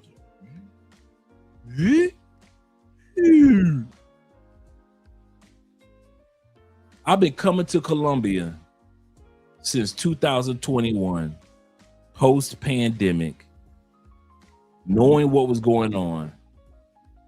And like he said, my ego, my pride said, fuck what all them YouTubers say that's been telling me stay the fuck off them apps. I'm gonna do what I want to do anyway. Shout out to Will. Will says this: greeting Andre and chat family. He said, please support the channel by way of PayPal, Cash App, and Super Chats. Appreciate you guys. I'm going to check out the Cash Apps and PayPal in a second. He said, I'm back. Yo, you in the States? That was fast. He said, I'm back in the States on business. I'm listening while I'm on the road to family. Shout out to the family. Shout out to you, Will, and a safe flight, brother. He said, I'm old school. He said, I'm not different. He said, I move differently. I'm like you too, bro. He said, I never use a dating app in my life. Never will. I have. I used to run rampant through the month. I'm gonna tell y'all something. If anybody that should be able to say, I'm from the top of the Shaolin Mountain, 5 deadly venom of the dating apps, it would be a motherfucker like me, right? I ran rampant through Black Planet. Black Voices, MySpace. I'm old school dating apps. Plenty of Fish. A bunch of the apps that came along. Tinder in the States. I'm beating up the coochies because they so tender. If anybody should have came to Colombia and said, well, shit, this ain't nothing different. It could have been me, right? It could have been me, right? And a lot of you dudes that go all the way back to MySpace, it could have been you, right? Because you knew you've been using dating apps like crazy. But even we had enough sense to say, we don't know everything. Let's sit this one out. Let's walk up to regular women. Let's sit this one out. This ain't Tinder and MySpace in the States, okay? Right, College Club. Seriously. He said is there a street surrounded by women that they have to use dating apps? I don't know, bro. Don't even give me a lot of it. Don't even get Andre to lying. But I'm gonna bring this beat back to about right here. Let's bring it back to about right here when Obi Land first started. Anonymously, shoot me a message.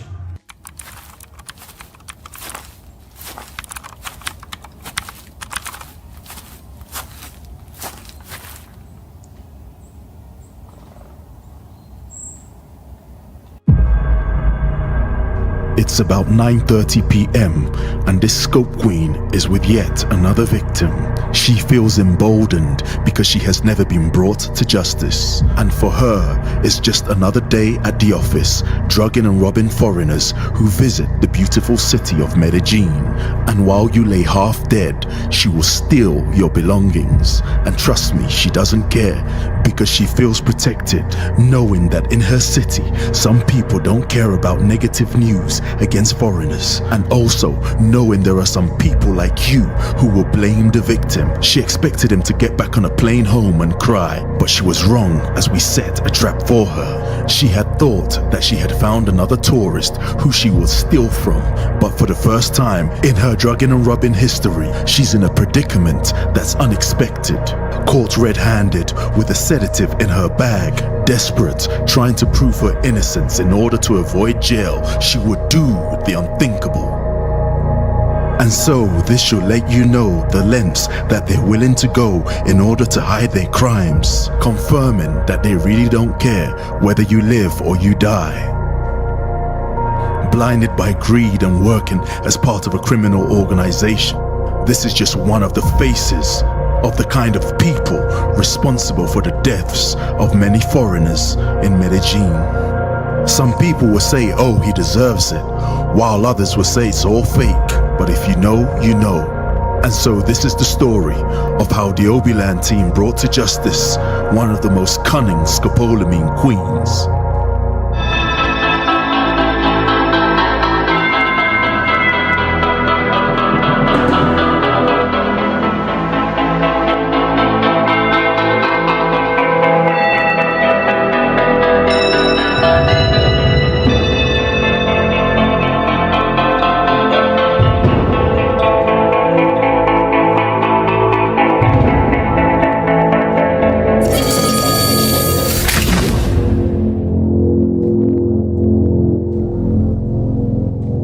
You know, in these situations, a lot of men probably are embarrassed to tell their story.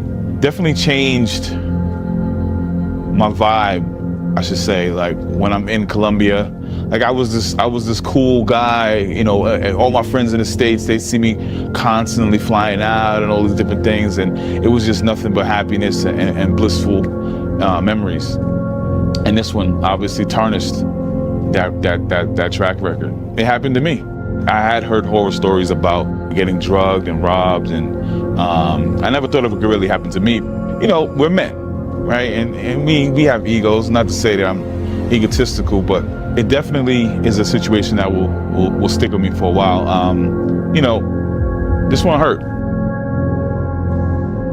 Her real name is Sarah, but she goes under different names on Tinder, and she is a face responsible for the many druggings and robberies of foreigners in Medellín. To protect identity, this story begins the way it was told to us. And so what you're about to hear is how the events unfolded from the very beginning.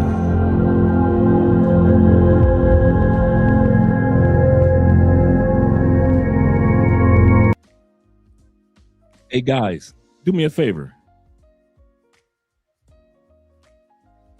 Answer this question. I want to hear what you guys have to say. Answer this question.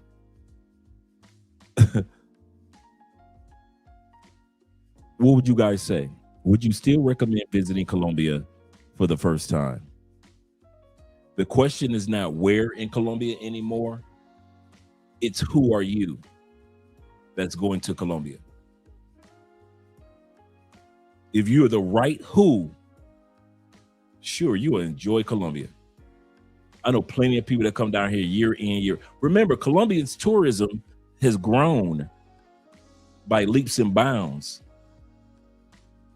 Medellín, over 4 million. No, over 3 million. Cartagena, over 4 million. And it's going to continue to grow. And there's not 4 million people coming down here for pay for play. Far from it. So the question is, who are you? Are you a Pookie? Don't come. Ray Ray Nook Nook? Don't come. If you Paw Paw, Mr. Sugar Daddy, don't come.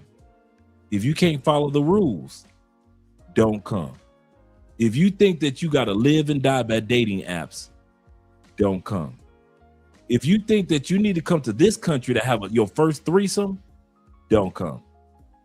If you like to touch kids, don't come. If you're the type of dude that a woman can convince you to do cocaine, smoke weed, or overdrink, because a lot of you dudes, don't lie to me, you did your first sniff of cocaine in Colombia. I know you have. I've already talked to enough people that talk about y'all. You ain't never touched cocaine a day in your life, and a beautiful Colombiana offered you some Tootsie and you sniffed it.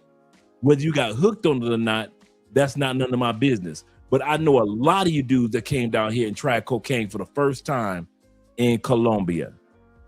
If you that dude, don't come. If you overdrink, if Colombian women can convince you to do one more drink or convince you to drink in your Airbnb or hotel, bruh, do not come. Go to Thailand. Go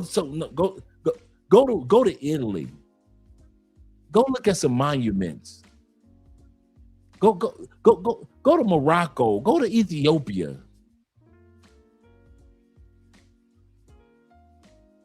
Don't come here.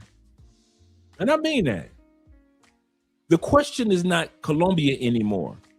The question is the who's coming to Colombia. I'll say that one again before I let it go. The question is not Colombia.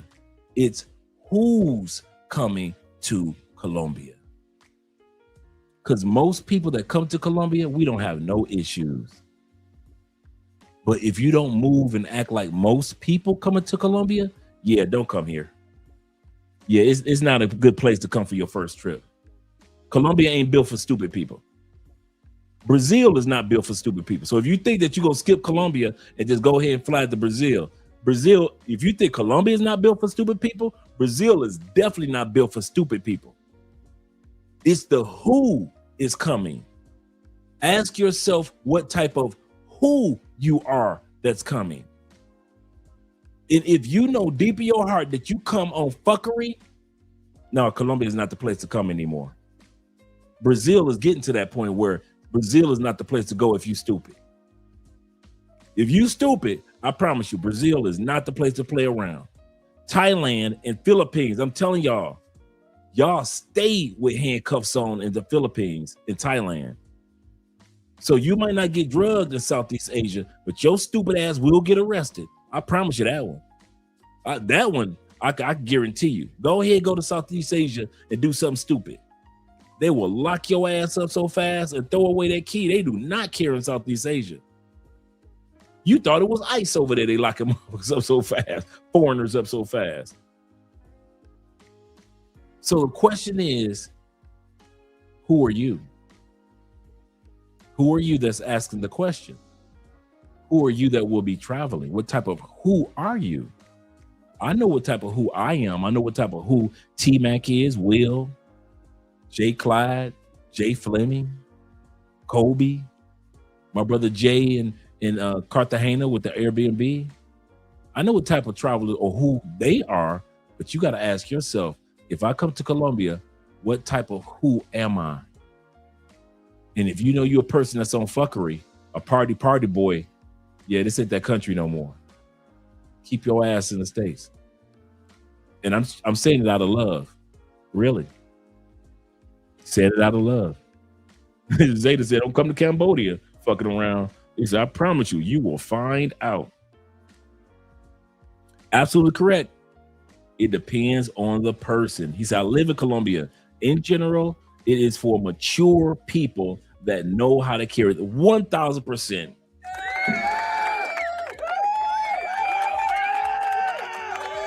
1,000%. If you like drinking, and we're talking about over drinking, like over drinking, getting high, disrespecting police, etc., don't come. Don't come. These guys are 100% correct. Don't come. You know what? we gonna quit feeding off in the Theo. He said, I'm just an F boy. He said, I failed in Colombia. He said, what? I will go home. For real. For real. Let's continue on. I've been coming to Colombia since 2021. I've traveled all over the country, different cities, and I'm what people would consider a veteran to traveling abroad. I've been to other countries, Costa Rica, and all these different things, and I've embraced this new chapter in my life as far as traveling, because it's some of the most exciting years of my life, some of the most exciting experiences of my life. You got the different cultures, different foods. You get away from the cold in the States. Just take a weekend and go chill on the beach somewhere, and you get that royal treatment, that bang for your buck, as they say.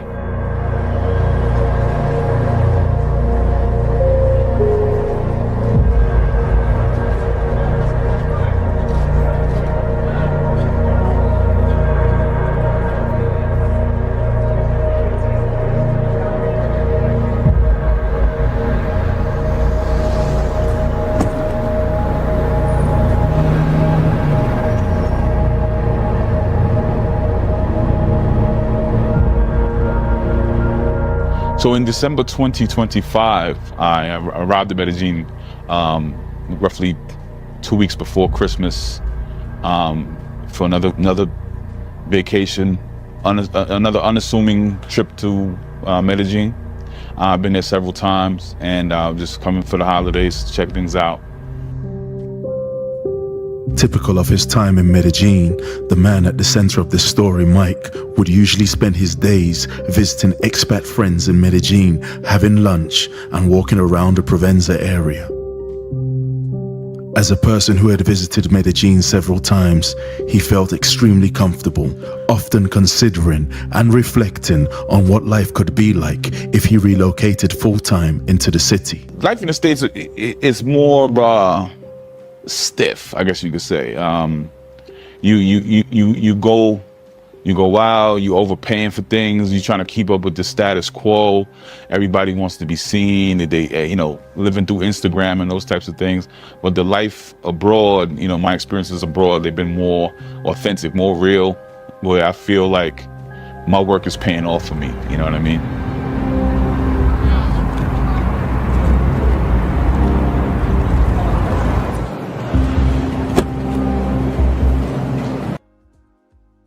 Chalupe has been listening.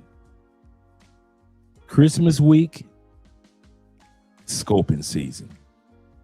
They need that money for those toys. So all you do is that think because you didn't get drugged in the summertime. Wait until after September 1st. because September 1st is the official start of the Christmas holiday in Colombia. I'm going to say this again for the back of the church. September 1st is the official start of the Christmas celebration here in Colombia. Not November, not October, September. Take it from me, I done drug that tree out many a times late September. After September, the same woman that did not drug you when you were sleeping with her in April, the same one that was giving you firehead in May, is the same one that will drug your ass in October, Christmas season. This brother went down there a week before Christmas season. If you ever, for those that don't notice, after September, that's when the rise in druggings and deaths take place every year in Colombia for foreigners. Prior to September is like hit and miss, right?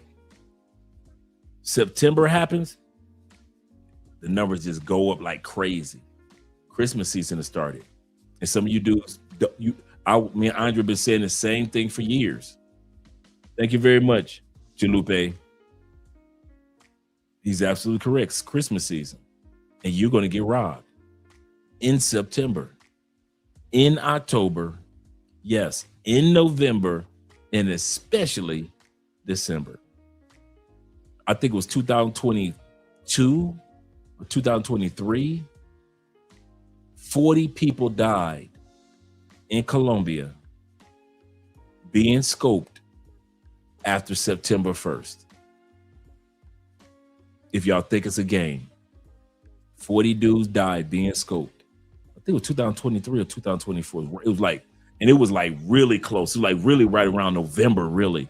It was just death. They didn't care how much drugs they was putting off in there. So hear me. Hear your brother that loves you. The same chick that did not drug you in March or May is the same one that will drug you, and because you're easy prey now. You'll literally walk into her web. Welcome to my web, said the spider to the fly. You will literally walk into her web now. Why? She didn't drug you in March. She didn't need your money in March. She didn't drug you in May because she didn't need your money in May. And you will walk right into her spider's web in October. And she drugged you. Why? Christmas season. She needs your money now. That's very common in South America. Very, very common. Pay-for-play prices go up after September 1st, and druggings and deaths go up after September 1st. Pay-for-play prices go up after September 1st. Druggings and people that died from druggings go up after September 1st every year since I've been here. This is not a new phenomenon, except for the year of the pandemic, of course. So don't forget that, guys. September 1st. Shout out to Black Chairman in the building. Let's go, gentlemen. Back to Obi Land. Make sure you guys subscribe to Obi Land. I'm going to drop the link.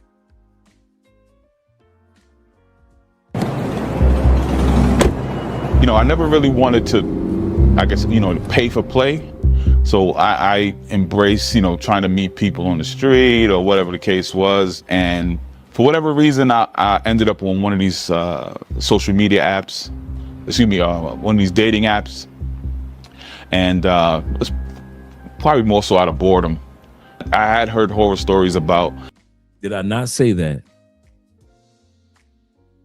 I know I keep interrupting and I did say I was going to let it ride. Did I not say guys get drugged within I don't care if it's a 5-day trip. I'm going to say this again. I don't care if it's a 5-day trip. Guys in Colombia usually get drugged within your first 3 days because you're so excited and you let your guard down. Or you get drugged or you get drugged within your last 3 days. Even if it's a 5-day trip, number one reason within your last 3 days is you're bored. That's the number one reason that I hear guys get drugged during the last 3 days when they're here. You were bored. So you wanted to get that last one in. And what did he do? He let his guard down. Happens every time. You could be this brother could be in a grave right now because of boredom. Because of boredom. He is not the only one. He is not the only one. I've said this one 100 times over. Your first 3 days, you're too excited. Calm down. Your last 3 days, you're bored. You didn't do anything with your time except party and have fun. You didn't go out to the golf courses. You didn't go out to Super Bowling, one of the most beautiful bowling alley clubs that you will ever see in your life. Super Bowling. You didn't go out bowling. You didn't go to any of the museums, any of the parks, any of the sightseeing. You didn't meet anybody quality to put in your phone. So now you're bored. And what do we say in the States? An idle mind is the devil's workshop. An idle mind is the devil's workshop. So your mind is idle, you're bored. And now you're tempted to do something that, like in Mike's case, this gentleman, you normally would not do. That's why I'm giving y'all the breakdown. Your first 3 days, slow down. Slow down and don't care if your boys don't. Some of y'all gonna come in a group of 5. Some of y'all gonna come in a group of 3. Some of you gonna solo travel. I don't care how hype your boys are to do some shit. That doesn't mean that you have to follow them. If they run to 9 brothels in 9 hours, let them Negroes do it. If you are not in the mood to do it, do not do things that you are not in the mood to do. Do not come to Colombia and be a follower. I'm telling you, it does not pay well. Being a follower of your boys because they're hyped to do things and you don't want to feel like the square or the left out dude, I'm telling you, that's how you get caught up. Let them Negroes be all excited and hyped. Let them white boys be excited and hyped. You ain't got to follow what the white boys doing. Let them white boys do it. Like I said, you can't say white no more on YouTube. You got to say white, right? Don't be trying to be like them white boys.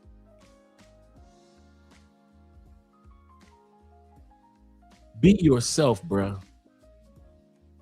And if you don't feel like going out today, you just feel like your first day, I'm tired, I just want to relax, I just want to walk around the city, see if I can get me something to eat, look at all these beautiful women, and then I'm going out tomorrow and, probably party and have a good time. But I'm not about to sit up here and run around, and I just got off a plane and I'm sleepy and I'm tired. And I just want to sit back and just take a deep breath because I'm in Colombia. I just want to sit back and just enjoy the moment for a second. And if your boys don't want to, fuck them. Let them go. Let them have fun. Let them come back and tell stories. Tell them, dude, and when y'all come back, don't bring a bitch back for me. I know how to find my own pussy. I'm going to tell you that now. That's another one. Make sure your boys don't be bringing bitches back for you. I don't know this bitch. I didn't pick this bitch.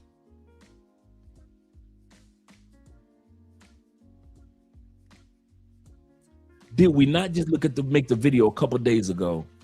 5 dudes got drugged in Medellín. No, I'm sorry, in Cartagena by 6 women. 5 dudes, 6 women drugged 5 dudes in Cartagena. We just made that video not even 2 days ago, right? What happened? 1 female was chosen off the streets of Cartagena. This bitch says, I got 5 more friends to bring along to the party. They take her back to their spot. She calls her friends to their spot. These niggas wake up the next day, damn near miss their flight. Don't get no bitch for me.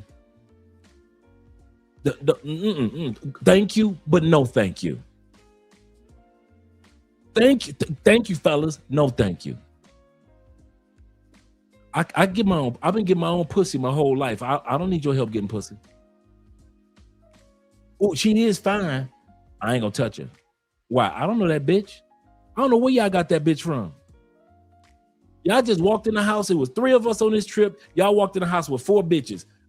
I'm just sitting here just chilling because I was sleepy the first day. The first day y'all decided to go out, y'all come back in the house with 4 bitches, and I'm supposed to just automatically just jump up and down and be happy and just give my money away. I didn't even pick none of these hoes. In the last 5 dudes that did that, they end up getting drugged and robbed. All 5 of them motherfuckers. And this just happened in the last few weeks. Don't let another man dictate what you do, how you spend your money on your trip. I know y'all went as a group, but it's still your trip, just like it's their trip. Don't be a fucking follower. Just tell your boys, no, I'm good. I'm dude, that's my just in case you ever wonder, that is my number 1 motto. No, I'm good.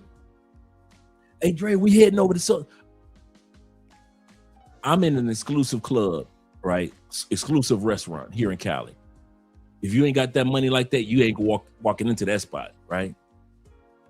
I see this white dude, white Colombian, right? The white Colombian. He got these 2 bad motherfuckers with him. You can tell he's spending his money. I'm minding my business. I walk past him, give him a nod, keep on pushing. His table is right next to mine. His ladies had gone to the ladies' room. We strike up a little small conversation. Next thing you know, we hitting it off. I mean, we chopping it off. Ladies come back, I'm chopping it up with them. We about to head over to so and so and so. You want to come? He say, dog, come. Everything on me. I'm good. I'm like, nah, bro, I'm good. I'm good. Hey, how you fun with the ladies? I'm good. And I'm talking about these was Colombian 9s. Them motherfuckers bad. He was right around my age, right? He just had money to spare like that. And they didn't look dangerous, you know, because really nice. But don't hook up me for me. I'm good. Don't.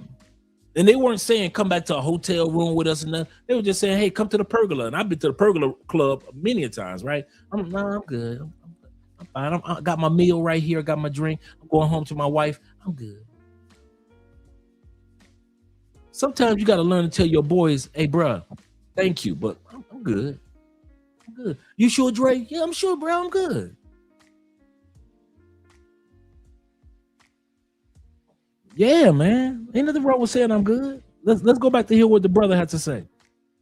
You know, people going on these dating apps and meeting women and getting drugged and robbed. And I never thought it would really happen to me because obviously I'm a veteran. Everything that he's saying, like I said, he is putting his foot in his mouth. The more he talks, the more he's just confirming everything that we've been saying about dudes that travel to Colombia for years. You think you know, and you don't know a damn thing. I've been coming here for years with no problems, no issues. So I didn't think much of the situation. Again, I didn't approach it with any apprehension. I matched with a young lady named Laura, who actually, come to find out, her name was actually Sarah. And everything was smooth. We matched. We spoke for a few days texting. The conversation was smooth, organic. You know, I let her know that I wasn't trying to find a working girl, as they say. And she let me know that that wasn't what she was about. She let me know that she worked regularly. She worked at a store, and she stayed busy because the store had a good flow of customers and what have you.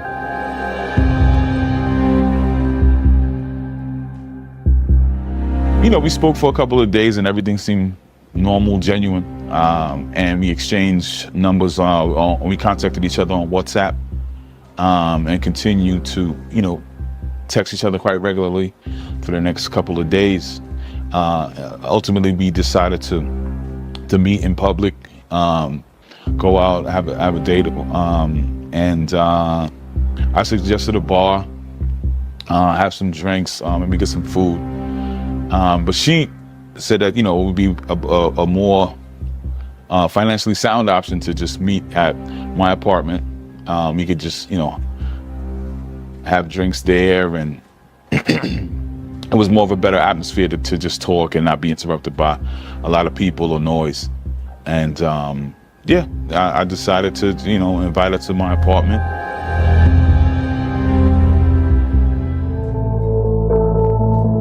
Nothing seemed out of the ordinary or unusual. I've had people visit me at my apartment before. I mean, I like having people over, and just, I also like to cook and entertain. So everything seemed like a good idea from there. I like to save money as well. Believing Sarah was everything she claimed to be and trusting his instincts, he would arrange to meet her. So we agreed on 8:30, and even though we had conversations before, again I had to restate, just double back to make an emphasis on the fact that I was not trying to pay for sex or anything like that, which is obviously is a common thing. And I've heard horror stories where guys think that they're getting into a genuine situation, and the woman has altered motives, and they try to extort money out of these guys and call the police and all these different things. There's a lot of weird situations that can occur if you don't have that conversation in writing as insurance to say, hey, listen, we spoke about this before, I'm not paying you a dime, and you go from there. With everything appearing normal, a time and date were set. Again, we decided to meet around 8:30. I had everything prepared. I had some drinks ready and what have you. She had phoned me, let me know that she, was running a bit late, and that was fine. I was still taking my time getting ready. And one thing that kind of put me at ease was that, I offered to send an Uber for her, and she accepted it right away. And that was a good sign for me to say, hey, she doesn't mind letting me know her address, where she's at, and have a record of that. And we went from there. She arrived maybe 9:15. She registered her ID with the front desk, the security at the front desk. I even took a picture of her ID and sent it to a few of my friends to let them know, hey, I'm meeting this girl. That's another insurance policy that that's done here in Colombia when you're meeting a woman for the first time. I realize obviously now that the ID that she gave me was a fake ID, as she was operating under an alias.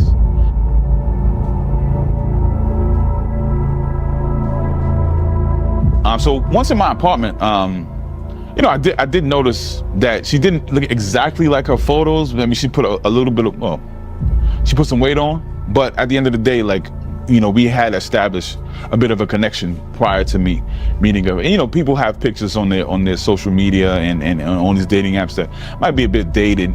And, I wasn't going to kick her out because, she didn't look exactly like her profile pictures. But yeah, everything was free flowing. She was very energetic, very engaging. We spoke about life and love and family. And she had a way of communicating and giving me like these subtle touches, you know what I mean? Like making me feel like, you know, she was with the guy she wanted to be with at the time she wanted to be with him. I was very much at ease in the moment. I was very comfortable with her, and I was enjoying the evening. We had drinks going. The pair will share drinks as she showers Mike with lots of attention. I want to say there was like a persistent effort of getting me to drink, which of course, you know, hindsight is 2020, but as I recollect, like she definitely was like at a frat house, you know, she wanted like drink, like, you know, one of those kind of deals where I'm,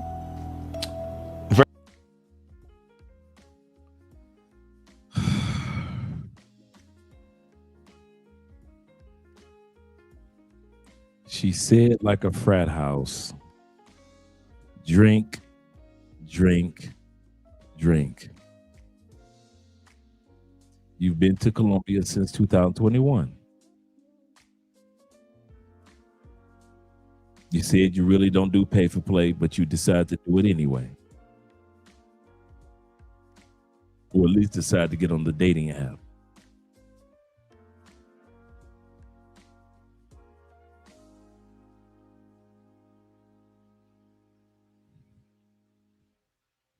My first test would have been when she said she worked 9 to 5 or 9 to 6. My first test would have been, let me shoot her a message. If I could text her any time of the day, anytime I want, you ain't never got to worry about seeing me, boo. You ain't got no damn job. You do not have a job if you are at work and I can text you all day, any time of the day. You ain't got no job. Craig, Tommy, you ain't got no job.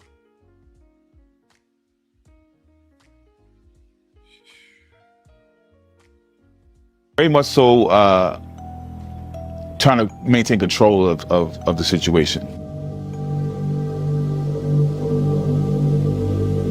Still very much so aware of what I needed to do to protect myself as far as, you know, keeping an eye on my drink or whatever the case was.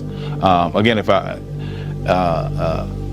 would go to the bathroom, I would take my drink with me. It seems like maybe rub her the wrong way. She found it a bit offensive that I wasn't showing trust. And she, you know, tried to reassure me, hey, you know, I'm not here for that. Like, you know, you'll be fine.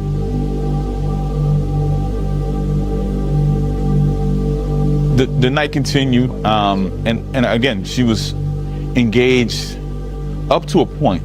There was a point in there where I'd say every 10 to 15 minutes, she was in her phone. You know, she would. It seemed like, you know, it was like an alarm clock went off in her head for her to check on her phone. I asked if everything was good, and she, you know, she said she was checking on her family. I think she said her sister or something like that was going through a breakup or something like that. So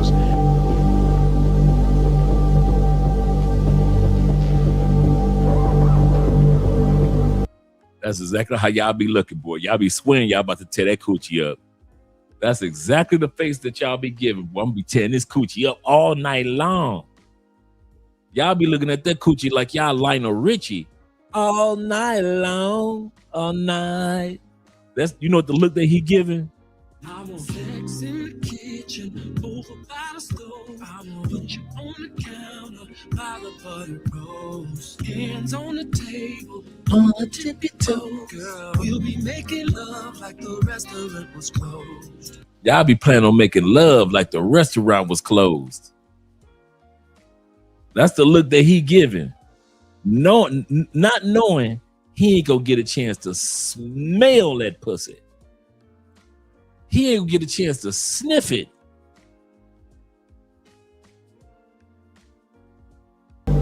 we danced, we listened to music and danced. And we were very, very physical with each other as we danced in my apartment.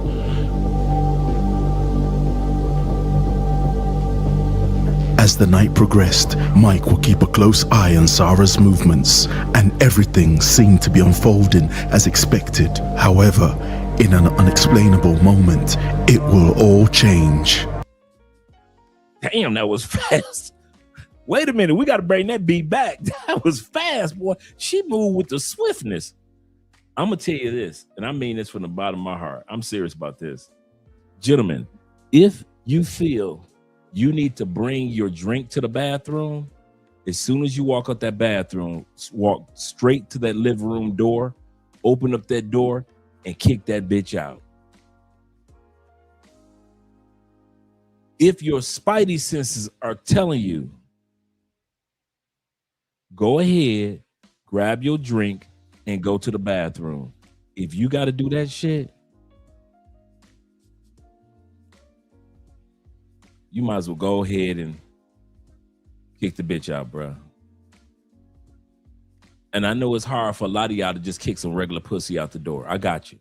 Your dick hard, you've been drinking, you ain't thinking clearly.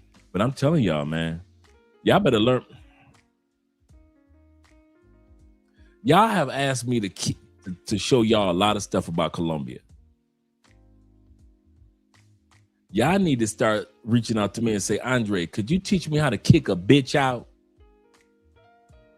Y'all ask me about everything in Colombia. Hey, Dre, how about the taxes in Colombia? How about buying a car in Colombia? Getting an apartment in Colombia? How do I marry a woman in Colombia? How about raising kids in Colombia? Y'all need to be reaching out to me and say, Dre, I need to talk to you about something. Could you do me a favor? What's up, brother? I'll do anything for you, that's reasonable. What do you need? Dre, could you take a couple days out and show me how to kick a bitch out my shit?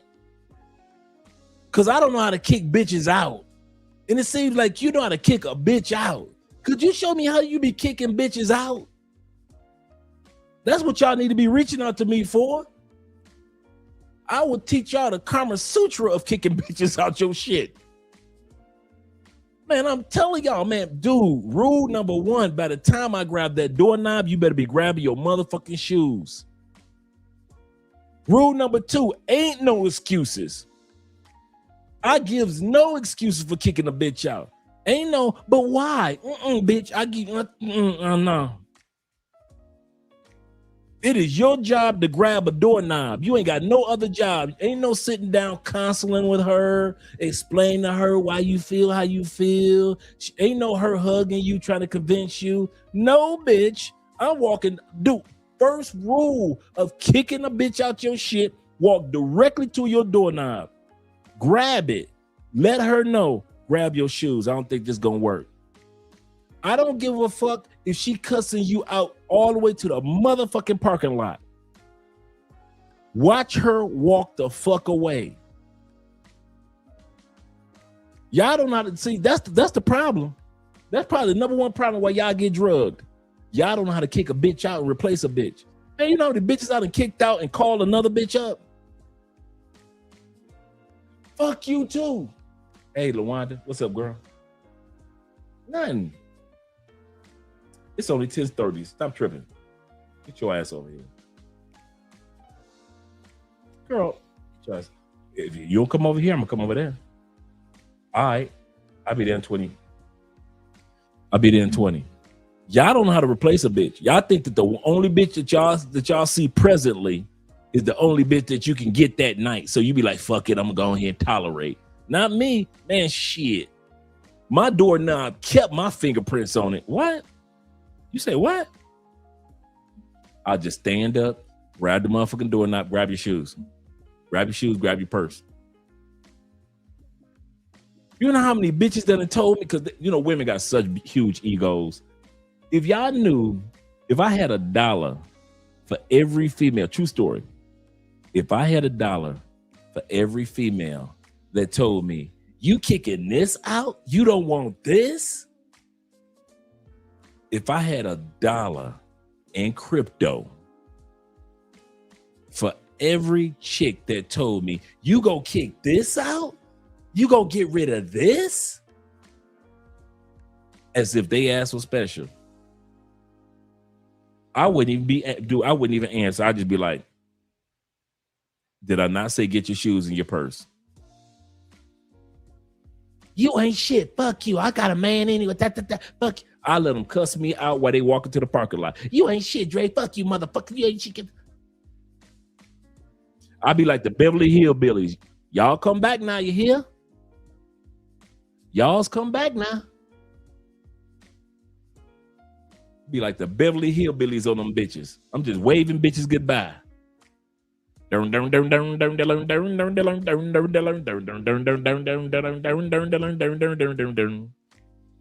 the Beverly Hillbillies on them bitches, man. Y'all don't never ask me that one. Y'all ask me about everything about Colombia.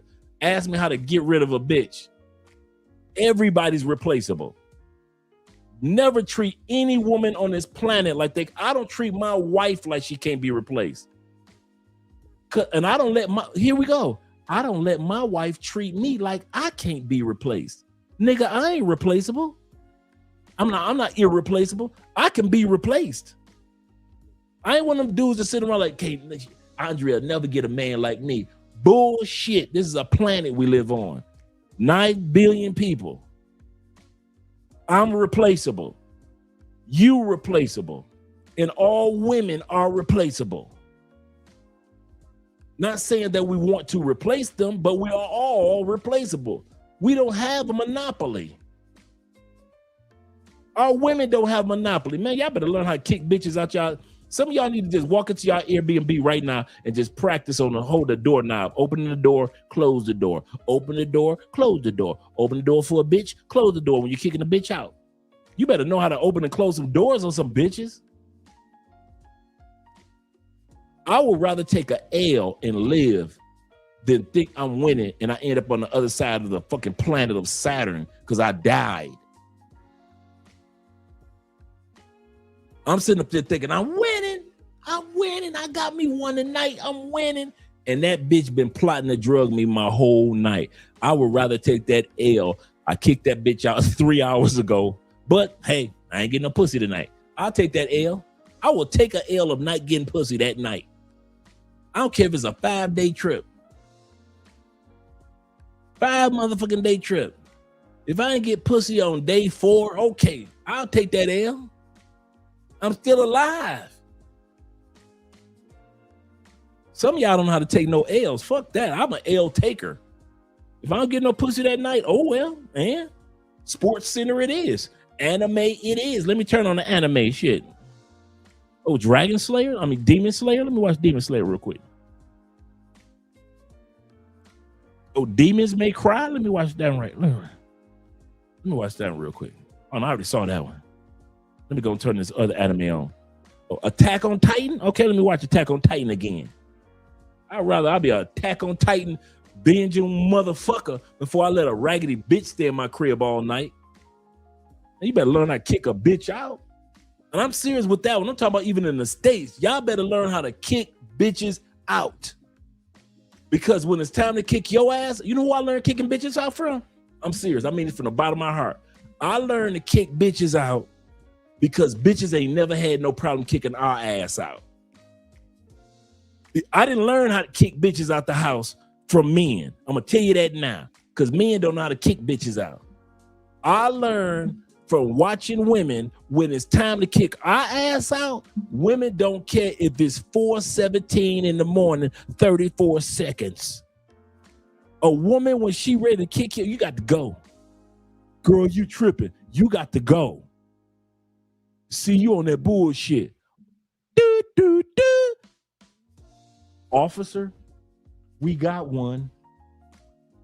I learned from watching women. Women will kick our ass out with no motherfucking remorse. They will sit up there and be boiling some motherfucking hot dogs at the same time, making fucking bologna sandwiches at the same time. A woman will kick your ass out her house, making peanut butter jelly sandwiches for the kids for lunch tomorrow morning. Women ain't never had no problem kicking our asses out. You gonna sleep in your car tonight? You gonna sleep on the couch tonight? You gonna take your ass home tonight? And I watched women, and women, I was like, wait a minute, fuck that. If they don't have a problem and don't give no excuse and no reasoning why they kick our asses out, why the fuck should I give a woman a reason or an excuse why I kicked her ass out? And so I just started kicking bitches out that I didn't want in my crib. And it just been like that until the end of days. I kid you not, man. I learned from women. If I had waited around for men, I would have never learned how to kick a bitch out. Men don't know how to kick a bitch out. Y'all too fucking thirsty. Women, they don't care if they fucking pussy is pulsating. I mean, that motherfucking pussy throbbing like a motherfucker. A woman will, if you just say the wrong fucking sentence and she say, he gave me the ick. She don't care how much her motherfucking pussy is throbbing. A woman will stand up, grab that doorknob, tell you to put them goddamn Jordans back on and get the fuck out her crib. And I watch women do it and I was like, what? You mean you can kick a motherfucker out and ain't got to tell them why? Once I started noticing women don't even tell you why they kick you at they shit. Women don't be having like a dissertation. You motherfuckers be having dissertations for bitches. Well, this is why I'm kicking you out, baby. According to the Pythagorean theorem. No, bitches be kicking your ass up. This ain't gonna work. I'm tired. I got to get up in the morning. Jesus told me, whatever excuse they use, women will kick your ass out. And so I started looking and watching and started taking notes. Now, how you kick a motherfucker out? Grab the doorknob first. Okay. Right, grab doorknob. Do I explain why? Oh, no. Women was like, oh, you don't explain. Oh, I don't have to explain shit? Okay, all right. Don't explain shit. All right. Don't be offended. What women? What you mean? He calling you bitches and all type of hoes? I don't care. So you're not supposed to be offended. Okay, all right. Grab doorknob. Don't give them no excuses. While they cussing you out on their way out the door, don't be offended. Okay, all right. All right. Anything else, ladies? If they fuck up, call 911. Okay. Shit, you a man, Andre. You can still call 911. Okay. I can call 911 too. Okay, cool. All right, I think I got all my notes. Grab doorknob. Nobody no excuses for kicking a motherfucker out your house. Okay, all right. They gonna cuss you out when they walking out the door. Expect that. Don't be offended, okay? And if they don't want to leave, you can call the police. Oh, I got it, ladies. I think I got it. I'm gonna practice this next week. Next bitch get on my nerve, I'm gonna do this. Man, I use these notes on bitches. Mother, you thought I was Martin. You'd have thought I was Martin kicking bitches out, man. Before Martin was telling dudes get the stepping, I've been kicking bitches out. What? Once women showed me that they will grab a doorknob in a New York minute to put your ass out, that they do not give excuses. They do not explain to our asses why they putting us out. They do not care if we cuss them out on the way out. And if you halfway act like you don't want to leave, a woman will call the fucking police on you. Once they taught me that shit,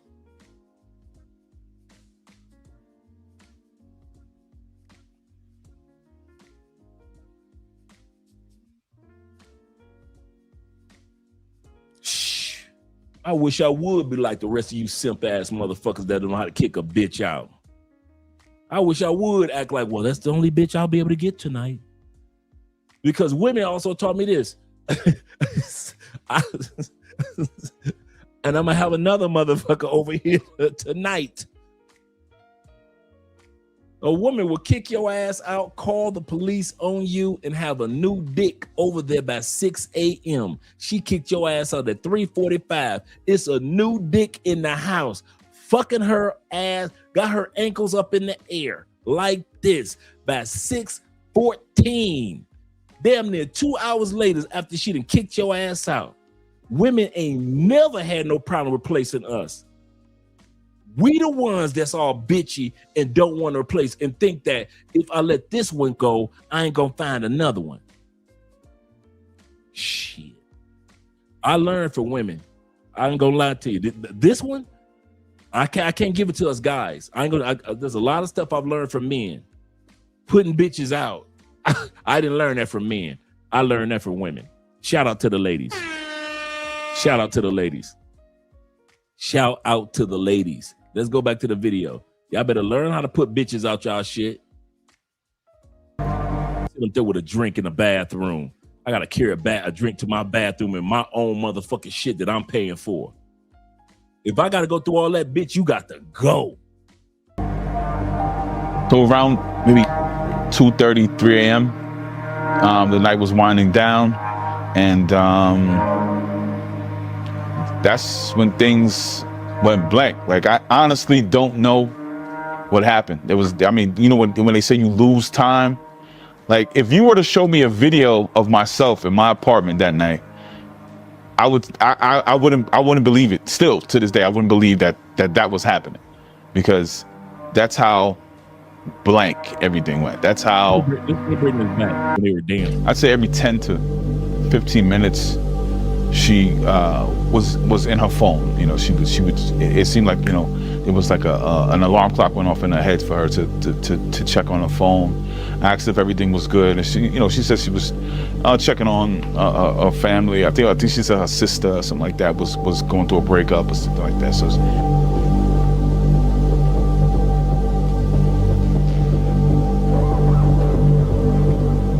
We danced, we listened to music and danced.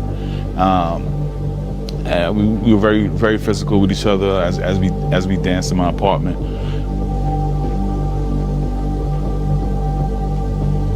As the night progressed, Mike would keep a close eye on Sarah's movements, and everything seemed to be unfolding as expected. However, Here we go.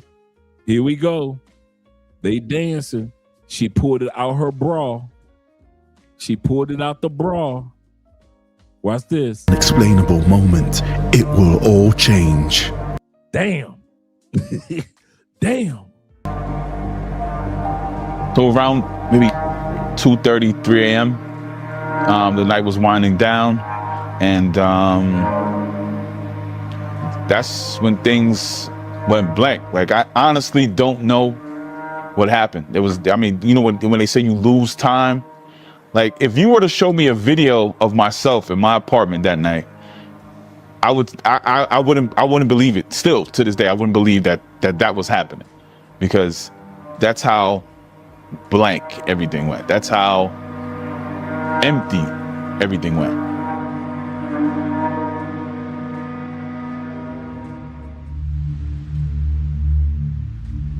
As she rummages through the apartment, Mike is under the influence of clonazepam as he sleeps like a baby. He didn't enable the attention features on his iPhone, and so she was able to make use of the facial recognition features while he slept. Damn.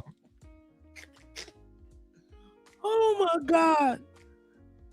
No, she didn't. No, she didn't pull your eyelids up like that, Mike. As she rummages through the apartment, Mike is under the influence of clonazepam as he sleeps like a baby.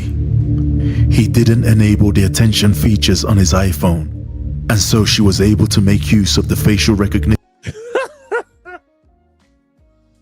Y'all niggas need y'all ass whooped, boy. Y'all need y'all ass whooped. Oh, white boys.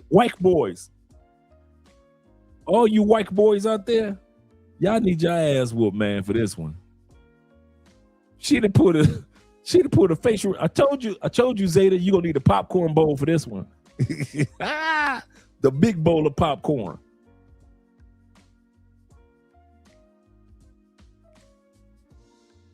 Come on, Mike. What? Talk to us, Mike. Talk to us.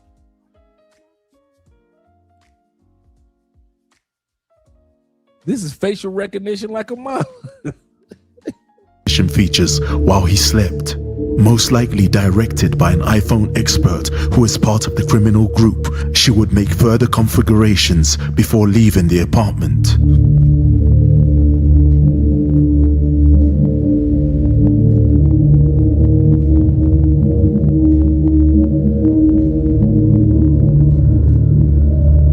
At around 3:30 a.m., satisfied with everything she has set out to do, Sarah would leave the apartment.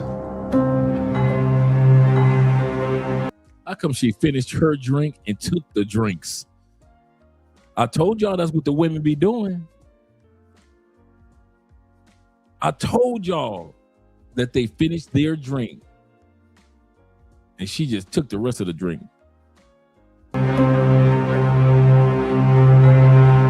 she would walk out very calmly, without a care in the world, not thinking twice that her actions could have actually killed this man. As she exits the building, she's on the phone speaking to one of her accomplices, the fake taxi driver, to come and pick her up.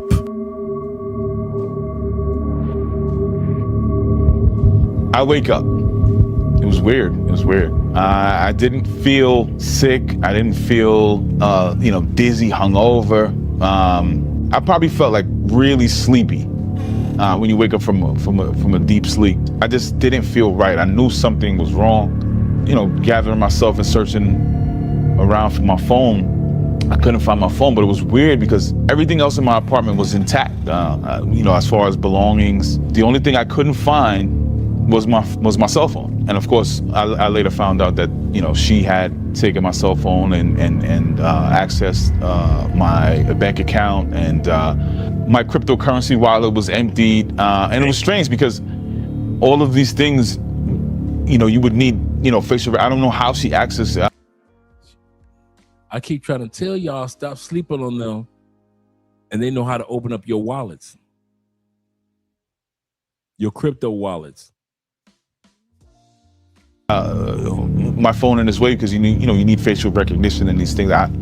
She was good at what she was doing. She was a pro. Sarah would then hand over his phone to another group who specialize in extracting financial information. The financial blow was quite substantial. We're talking thousands of dollars here. Again, my crypto wallet was emptied, bank accounts, and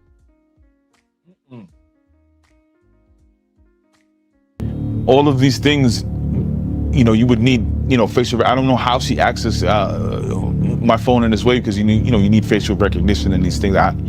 She was good at what she was doing. She was a pro. Sarah would then hand over his phone to another group who specialize in extracting financial information. The financial blow was quite substantial. We're talking thousands of dollars here. Again, my crypto wallet was emptied.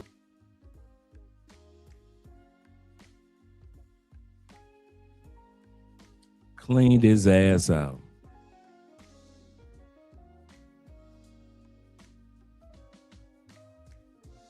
Left that nigga with $96.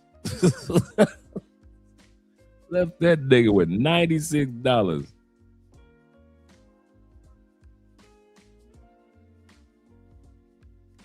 Damn.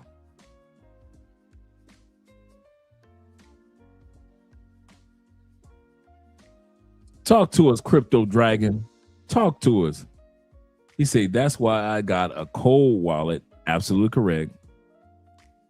And made my own wallet on a PC is safe.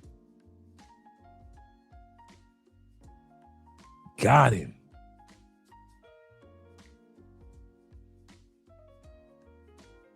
Bank accounts, and it wasn't as though they just did that. Like this is a simple crime, I guess you could say. But it was more so that they were ordering food and trying to buy gifts and all. Remember, this was around Christmas, so I guess this was a classic Grinch who stole Christmas kind of deal happening.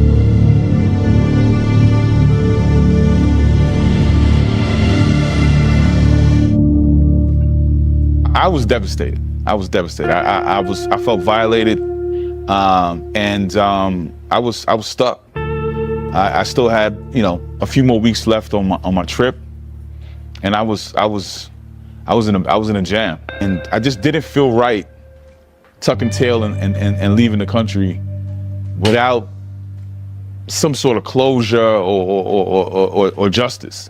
And lucky for me, I was familiar with Obi and his team. For the Obi Land team, the story of Sarah actually began a month earlier when they received this message. Okay, so he remember Obi Land team. Notice what he said. Before he got drugged, fuck Obi Land, fuck Razor Ray, fuck Love Crossing Borders, fuck DC Rob and all them damn videos. Fuck Chill Capo with Unseen Medellín. Fuck the advice that Mariah Sincere is trying to give, brothers. Fuck all y'all. But now that I'm drugged, Obi Land, can I get your help? Could you? I know, Obi Land, you told me not to do this, but Obi Land, can you help me? Can you help me now, Obi Land? Now you want to come in Obi Land's face, bending the knee. Now you want to bend the knee to Obi Land. Oh, I was familiar with him. All the videos that brother put out for y'all, for all of us, not to get scammed and robbed. And you told him, fuck you. But now that you need him, Obi Land, can I get your help? Y'all funny with it, boy. Y'all funny with it, I swear. The same people y'all tell fuck you is the same people y'all need. Shout out to Obi Land and shout out to all you guys watching from Andrea's channel. Appreciate you gentlemen over there. As well as watching from Love Crossing Borders. Shout out to T-Mac over on the Cash App with the $10 love. And shout out to Will with the love over there on PayPal. Once again, any donation that you guys give towards PayPal, just scroll at the bottom of the screen. A-Spence 2011. Those donations will go towards Obi Land this evening. Shout out to those brothers. From a victim. Yeah, I met a girl on Tinder just under some friendship shit. We hung out one night, went got some food, and I should have peeped it being in the military. I noticed the next night she had the same exact car and the same exact driver. And we're drinking, and for some dumbass reason, I just took the last shot. Last thing I remember is taking that shot, and I woke up. When I woke up... This is a different dude talking. This is a different dude talking, saying that the big bitch, y'all love y'all some bigums. Y'all love y'all. Hey. Donna says this. Shout out to Donna. Donna says, isn't that what they all? No, Donna, that's not how we all do. no, Donna. Shout out to Donna. I love having a lady in the comments on these videos. No, Donna, this is not how we all do. I've been here for 10 years. And a lot of the guys that's in the comment section right here have been coming to Colombia forever. We don't move like this. That's why we spend these episodes laughing at these fools that do move like that. That's because we don't move like that. Shout out to Donna in the building. You snuck up on me, Donna. You snuck up on me. My phone was gone. So Sarah, she first came to my attention in November 2025. The first time that I heard about her, well, I didn't know it was her at the time, was when a victim contacted me and he was like, listen, this girl, she drugged and robbed me. He provided me with details or a picture of her. It was kind of blurry and some CCTV footage. This happened in November 2025. You know, with the images being blurry, there wasn't too much I could do. So I just kept that on our files. Fast forward a month later, December 17th, 2025, my guys came to me and said, listen, he knows a guy who's been drugged and robbed, a contact, you know, he's in our inner circles or he was in our circles. He'd lost like, you know, thousands of dollars. You know, so I gave him advice. I told him, hey, this is what you're gonna need to do. You're gonna need to, number one, go to the Fiscalía to make a police report. They pointed me in the right direction and let me. Before he goes into it, thanks, Dave. Dave let me know this. I missed one of the super chats, and I thought I did. That was my fault. He said, I told a chick to leave over eating a pizza. He said, I offered her greedy ass, you gotta go. Yeah, you gotta go, miss. Yes, sir. You gotta go. She was too greedy. You know what? Let me grab this doorknob real quick. You got to go, ma'am. Take the whole pizza with you. Take the whole damn pizza with you. I ain't mad at you, Dave. You know, step by step, what, you know, my recourse would have been. And that's go make a police report, check in with the building and the building manager to get CCTV information. And that's what he did. It took him some time, bureaucracy, to get to the police station and get the documents required and also get the CCTV footage. How do you find someone that you don't know what they look like? Like, how do you even do that? Had a CCTV footage of her and him going into the apartment. It was just very, very blurry, and it was just, you couldn't make out exactly who she was. He had no pictures, no whatever. I mean, she had gone through his phone. She had actually entered into his phone and deleted those images of the fake ID that he had sent to his friends, in case anything went wrong. So we were effectively blind. We had nothing. He just gave a basic description that she was short. She looked kind of normal, regular. She wasn't extremely pretty or beautiful or whatever. And so for now, Sarah seems to have gotten away with her crimes, but it won't be for too long, as new information and greed will soon get the best of her. Here was the breakthrough tip, which was one of the guys that I work with. He sent me a photo of just some random girl, and he said, "Hey, Obi, one of my friends has been telling me about this girl who's pressuring him to see her." Our guy would be very interested and will find the messages suspicious. He would request for photos to cross-reference against his list, as well as to check the Gringos Up database. So it was just like she was giving all the strong senses and signals that, hey, if I see you, it's not going to turn out well for you. Our guy would then upload her photos into the database. I was like, okay, let's run this girl through our system, the Gringos Up system. And lo and behold, when we uploaded her photo onto the system, it gave us a match. Not only did it match, right? As I look closely, I'm like, this girl's short. This girl, she looks a little bit overweight. She's normal, she looks regular. My instinct was telling me that this is the girl, that this is the person who did what she did to him. Convinced that this is the girl who drugged our victim, our guy will reach out to him to confirm. I get this text message from Obi, and it's a picture, and it said, "Is this the girl? Is this the girl? Confirm yes or no." And my jaw hits the floor. I don't know how or what sort. My jaw is on the floor. I don't know how they found this. He got back to me and he said, yes, this is the girl. I think he was in awe. He was thinking, how did we find her? The stars aligned for us and everything just came together. And so our guy and the rest of the Obi Land team start to plan and coordinate how they will get to Sarah. But there was still a big problem, as they had to convince someone else to work with them. If Laura, or whatever her name is, would have just leave me alone, she would have never been jammed up. But her persistence is just the death of her. She matched with me on Tinder for a better part of a month, or maybe more. But she just keep messaging and messaging and messaging.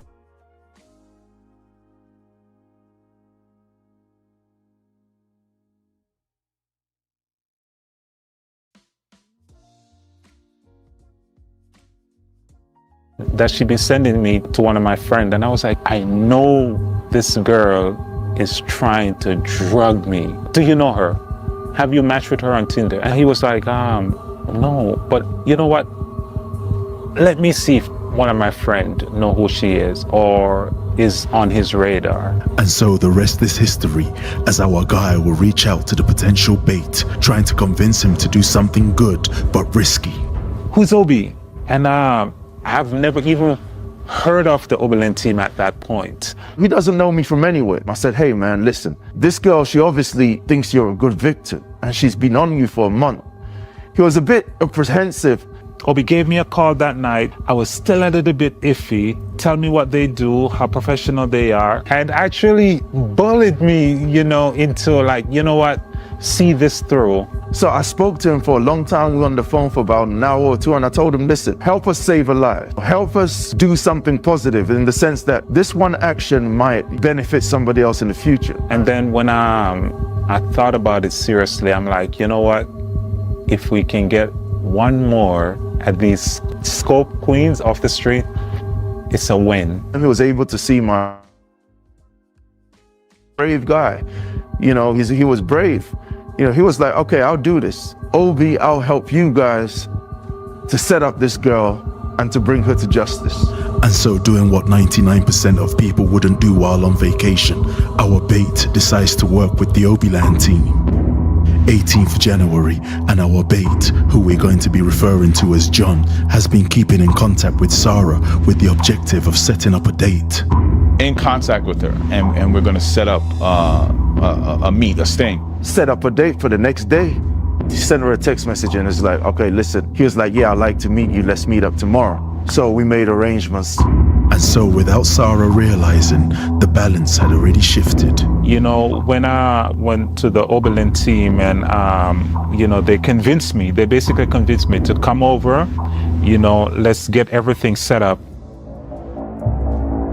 And so the team will meet up to make final arrangements for Sarah's arrival. In particular, they wanted to gather further evidence against her. The team decided that they wanted to have secret cameras to monitor the encounter between the guy who was going to be acting as the bait, who had set up the meet, and Sarah. Can you help me disconnect? Like, what do you mean, like the? Yeah, the cable. The one that I put in. Yeah, the one you put it. Yeah, okay. Yeah, they need it down here. If you do that one down here.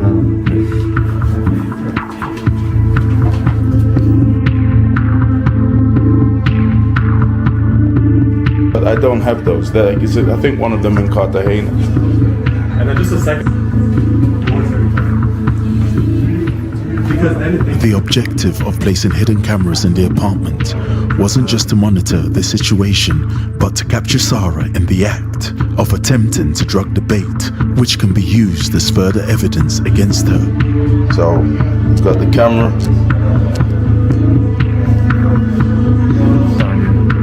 Okay. Yeah.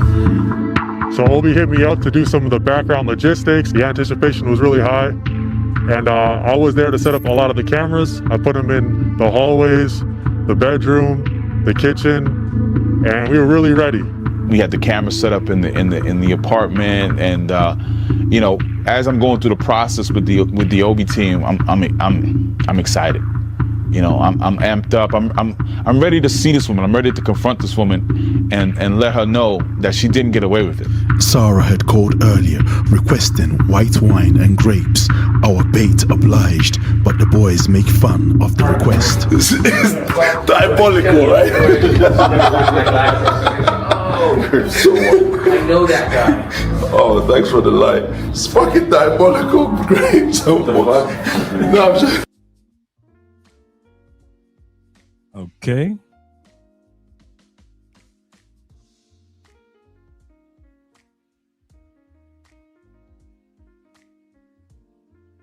All right, here we go. We'll do it like this.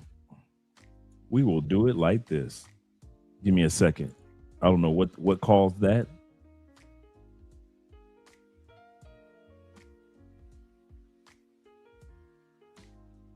But give me a second to pull some things down. Thank you very much for your patience, gentlemen.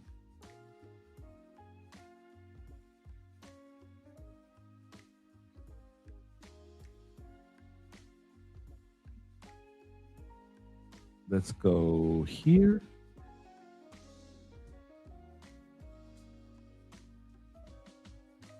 Yeah, I don't know what caused it to freeze for a second, but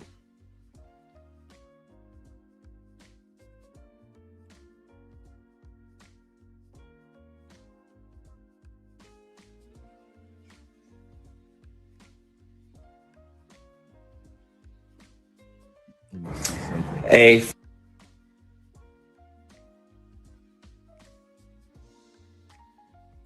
okay. So we'll just go directly to the Obi Land website. That's what we'll do. I mean, a Facebook page, not Facebook, but a YouTube channel. We'll watch it from there. So let me pause that. In other words, there's more than one way to skin a cat. Let's go here. Okay, so I'm going to take this down. I'm going to add this screen share. There we go. Blow that up. And let's see, we're about right here.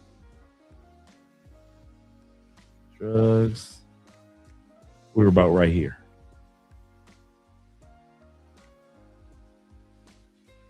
Okay. Yeah. So Obi hit me up to do some of the background logistics. The anticipation was really high. And I was there to set up a lot of the cameras. I put them in the hallways, the bedroom, the kitchen, and we were really ready. We had the camera set up in the apartment, and you know, as I'm going through the process with the Obi team, I'm excited. You know, I'm amped up. I'm ready to see this woman. I'm ready to confront this woman and let her know that she didn't get away with it. Sarah had called earlier, requesting white wine and grapes. Our bait obliged, but the boys make fun of the request. It's diabolical, right? I know that guy. Oh, thanks for the light. It's fucking diabolical. Great. No, I'm just... With everything in place, our guy and the team run through their final briefing, quietly confident that everything will go according to plan. This is the first thing. Keep over here. Yeah, tell her have a seat, whatever, blah, blah. Yeah, sit there, or even here, better, because we've got the camera, right? Then the next stage should be like trying to take her over there. When you get to that point, then remember the camera to set it on. So we have the grapes out, we have a bottle of wine, we have the cameras set up, we're waiting, everything was prepped. We were setting up in the house. She's like texting the guy, what's happening, where are you, we want to meet now. And we got ready before 9:30. Anticipating Sarah's arrival, the team wait patiently for more information. We're ready, it's 9:30, like, where are you? She said that she's on her way, that she's coming. All of us, we did what we had to do. We went outside, we went to different places, but very close to the location where this thing was gonna be happening. The entire team was outside waiting, and we have everything set up.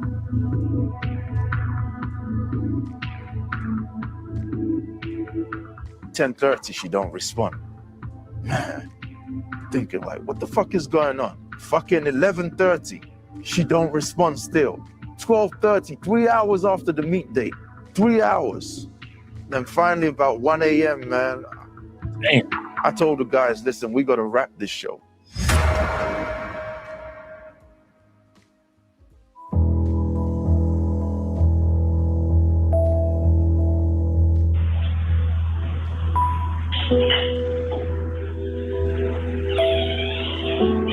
And to my disappointment, she didn't show up. I was so disappointed. I felt like I let the group down. Unfortunately, it didn't work out. She got spooked. I honestly, I don't know. Time passed, more time passed. She stopped replying, and unfortunately, we called it a night. Man, I was deflated, man. That shit, it was like a punch to my stomach. I won't even lie to you. The energy around the Obi team was of that. You know, Obi came over to me and was like, man, I'm so frustrated, man. I wanted this badly for you, bro. Telling you, I'm fucking frustrated right now, man. I was so frustrated. I'm there looking at the victim mic. I'm like, man, because we had her.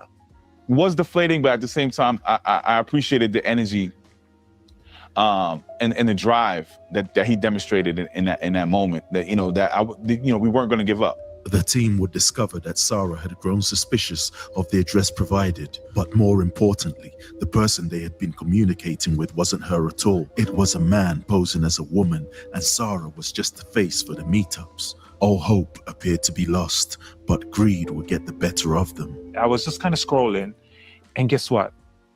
Her profile popped up again under a different name. And as soon as that profile popped up on Tinder, I shared it with the group. She didn't pop up as Laura this time. She popped up as Paula.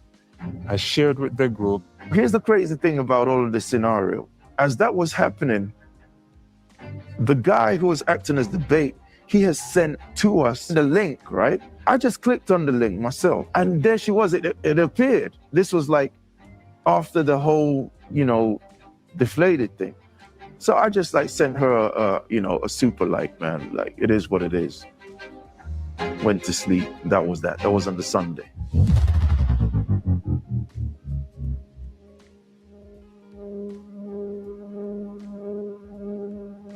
Monday morning, about 7 a.m., I see on my Tinder, hola amor.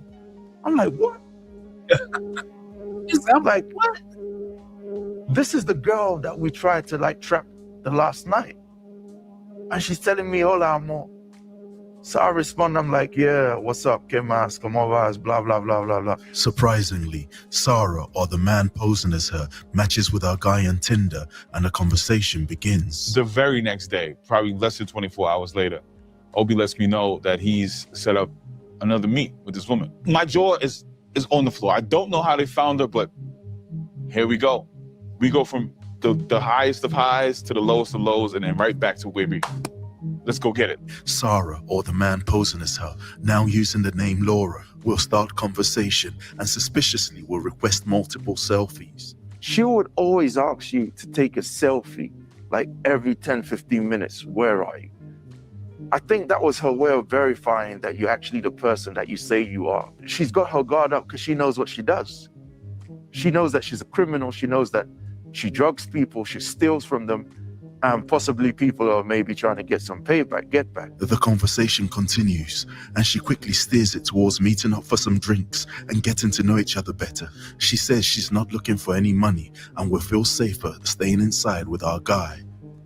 Telling me that she ain't a prevago, she's not a working girl, that she's not an escort. She's very pushy. She wanted to see me that evening, saying that, that she just wants to get to know me. I mean, which girl do you meet? And within the first 15 minutes, she's asking you, where do you live? Do you live in an Airbnb or in a hotel? Show me the direction of where you live. The request for the address isn't innocent. It gives the group exactly what they need to scope out the property remotely. Our guy would almost mess up the play by covering up the address, but will quickly fall back in line by continuing to pretend that he was another naive gringo. I gave her an address. I showed her where I lived. And I know what they were doing. They were looking for information. This is how they drug and rob people. The conversation then shifts to a bottle of Buchanan. Sarah wants our guy to buy that. He says he doesn't mind, but cannot finish it alone. Sarah says she'll finish it with him before suggesting a Red Bull energy drink as a chaser. To really entice her, I'm like, I'm gonna go buy some Buchanan. So I buy the Buchanan, I take a picture of it, I show her. I'm showing her basically, I'm ready to get drugged. I'm ready for you to drug me. After buying the bottle of Buchanan, our guy would then make a short video and send it to Sarah with the caption, "I've already started drinking," to further entice her. This now motivates Sarah and the man writing the messages. It's an opportunity too easy to let go, as Sarah confirms she'll be there in 8 minutes. So I'm acting stupid. I'm acting like I don't know what's up. This time we don't have time for no cameras or anything like this. The evening comes, I'm waiting in the apartment. I've told my guys to be stationed around 8:30. Sarah, she turns up. She doesn't come right in front of the apartment where we set the date. She claims to be outside, and so our guy goes outside the apartment and finds nothing. But fully aware that someone could be watching, he would then return into the apartment where Sarah would send this video, suspiciously without the driver in the frame, before confirming that now she's really outside. She calls me again and she says, Wow. Come outside, I didn't see you. So this time I come outside. I look across the corner. In one corner, I see a parked car that was meant to be her taxi. I go over there. I pay the guy like 35 mil. That's their own hustle too. I knew that wasn't a real taxi, but I paid him 35 mil. She comes into the apartment. She's all nice. She's friendly. She's laughing. She's like, talkative. She's normal. Trust me, this girl, she is an excellent pretender. Like she can go for best actress, man. But all that acting wouldn't stop her day of reckoning from coming.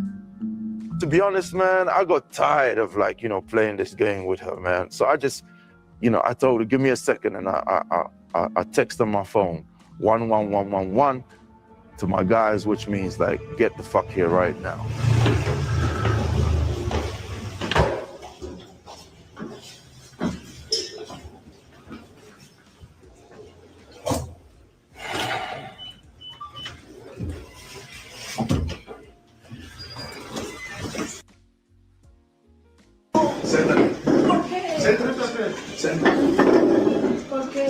You don't remember me? With over 150 druggings to her name, Sarah has moved with impunity, believing that she was untouchable.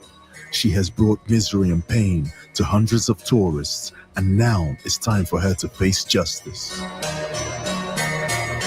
So I put in the door pin, I opened the door, and I enter the room with a mask on, and big reveal, I remove my mask, and she sees me, and she gets as white as a ghost. ¿No recuerdas? Mi cell phone. ¿Ah? Mi celular. Robo. Sí. ¿Por qué? I'm asking her why, you know, and she just denied it. She didn't take any accountability. Robo mi cell phone. Ah. Roba mi cell phone. Por eso, porque pero mira. Siéntate. No. Roba mi cell phone, mi celular. Sí, porque mira, escúchame, vea. No. Mike, you know, who is the victim, is now like, you know, speaking with him. He's saying like, don't you remember me? You stole my phone. You took my money from my bank account. Pero por eso. Roba mi celular, mi tap, mi banco, mi cripto, todos. ¿Por qué? Porque mira, yo estaba con él. Abre tu clave, bro. They're on the way. La policía is cerca. Immediately, Sarah understands the gravitas of the situation as she tries to make excuses for her actions by protesting her innocence. Before she goes any further, let me give a shout out to the guys of the super chats. Shout out to you guys being here. My brother Leo says this. He said, Dre, you slipping tonight. He said, not a big bowl. He said, not a big bowl or of popcorn in sight. He said, thanks for the continuous warnings.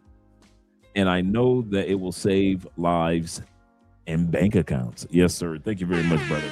Appreciate you. And we got our Canadian brother in the building, Black Nubian. I told this guy where I was from. He said, oh, Canada. Shout out to you, brother, for being here as well. Let's continue on. And she's like, no. She's trying to deny it. She's just denying. She knew that these guys who are doing this stuff, who've got in this predicament, in this situation, they're not no average gringos. You put Scopolamine in my drink. What do you think? I'm stupid? Yeah, bitch, you remember. What do you think? I'm stupid? You remember. Relax, calm down. I know how you feel. No, this is you. Sarah would be shown images from the night of the robbery, and surprisingly, she doesn't deny it. ¿Quién es esta persona? ¿Quién? En el video. Yo. ¿Por qué tú robas cosas? Porque mira, no, él íbamos. Obviously rehearsed, she makes up a lie so crude and vulgar that we're unable to repeat it on YouTube. No sexo. Are you kidding? Pero tú recuerdas, ¿cierto? Yo lo recuerdo. No, bitch. So you, me? The fuck out of here. No sexo. Una pregunta. She tried to say something so like sordid about what happened that night, which was obviously a lie. And you could see how they try and manipulate, situations. No. You stole my phone. No. Open my bag. You look for the girl. You stole my cell phone. Mi celular. You stole my phone. She immediately knows, the situation, and she starts professing her innocence and everything like that, of course. And meanwhile, I look in her purse, I'm digging around, and I see the eye drop bottle, and I know what it is. It's scopolamine. Little bottle. What's in the bottle? We know what's in the bottle.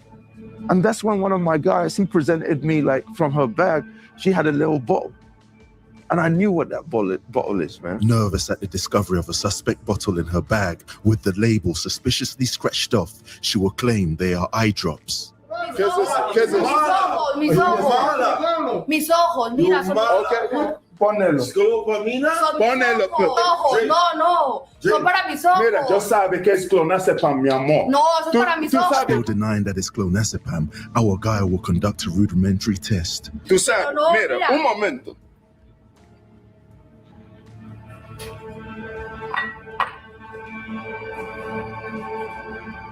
Clonazepam, cállate. Clonazepam, yo sé. Know that in there was clonazepam, and she was going to use at least 2-3 drops to drug and rob me. I tell her, like, what is this? If you say that this is nothing, why have you got it in your bag? Like, who walks around with this in their bag? She's like, it's eye drops. I say, this ain't no eye drop. With the label scratched off, it was clear that this wasn't an innocent-looking bottle. If it's not what we think it is, then let's set you up a drink. Prove us, show us that you are not what we're saying that you are. Let us know that we have the wrong woman. She's like, okay, I'll prove it to you. I said, okay, fine. So she says, give me the glass. And so I give her the glass, which had like the Buchanan in it. And in an unbelievable moment, she offers to prove her innocence by drinking the liquid from the suspicious bottle. The room falls silent. The team is stunned that she's willing to go this far. Espera. Es para mis ojos, Okay. mi amor. Okay. Por eso les digo, yo, porque él me ¿Por qué mi cell phone? So 2 drops into the drink, and without hesitation, with probably one of the most gangster thing I've ever seen, she downs it, bro. And she drinks the whole thing.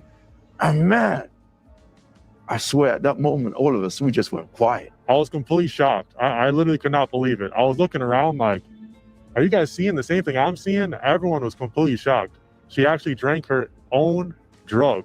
Completely unbelievable. I've never seen something like that before. She downs her own drug drink just to keep the lie alive. At some point, I thought, there is no way. In all the time I've been doing this stuff, I've never seen a girl who drugs and rub tourists drink her own scopolamine. I started doubting myself.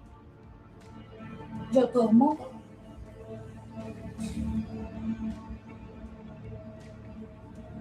Damn. She's really She drunk that shit like it was apple juice. She did not care. trying to prove her innocence.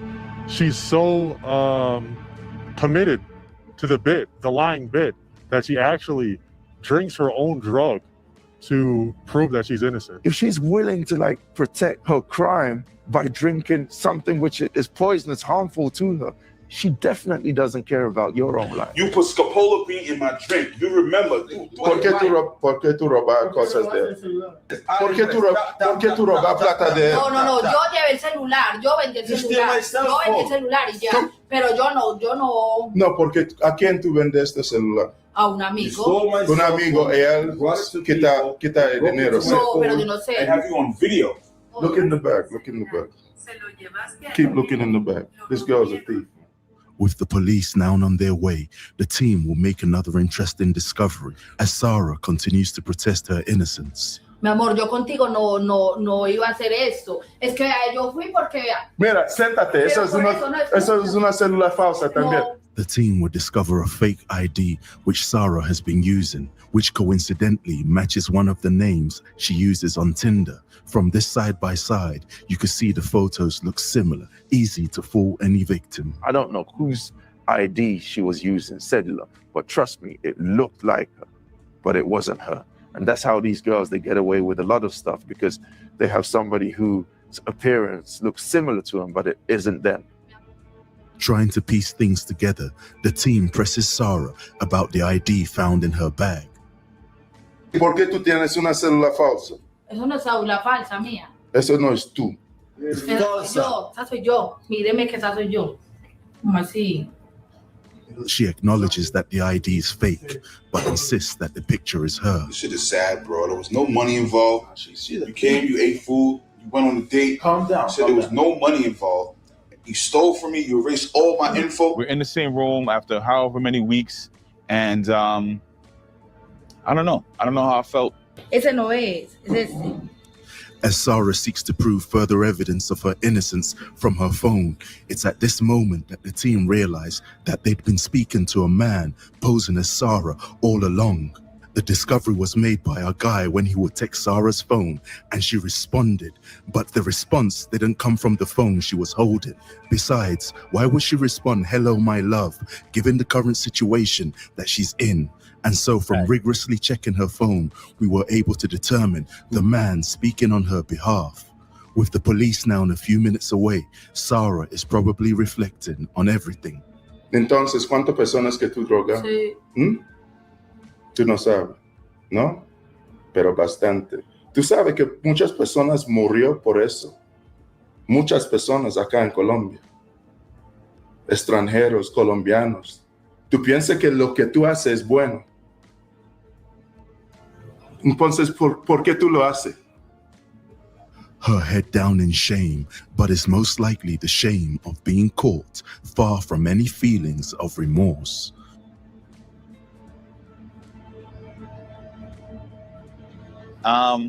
Yeah, so she's there. We notified the authorities. They're on their way. At that same time, we had already called the authorities onto the scene. These set of, officers, police officers that I was working with, they're like 100%.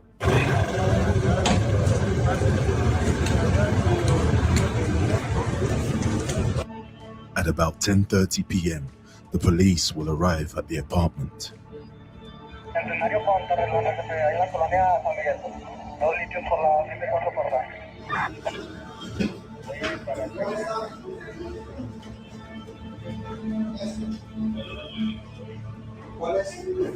Sí.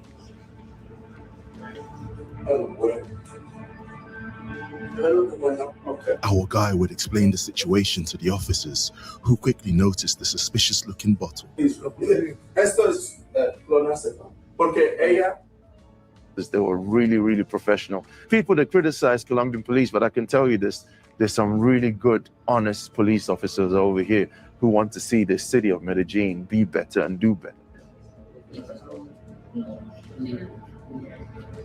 Unable to use her fake ID document, Sarah is forced to reveal her true identity as the police make further investigations. Sí, eso es. Nah, this is sad for real. Where's mine? Mira. Entrada. I'll show you. Mira, es mi apartamento. Salir solo a mi apartamento. Y tengo otros videos. Sola. Mira. Y toda ella vive en Aranjuez. Salir a mi apartamento. Sola. Mira. Ok. Es un poquito demorado. Sí. Pero tienen que tener paciencia. Sí. ¿Me entiendes? Sí. Vamos para la fiscalía. Sí. Se demora. Sí. Pero vamos a hacer el trabajo. Sí. ¿Me entiendes? Es demorado, pero también tienen que ustedes poner de su parte. Sí. Para que todo quede bien. Sí.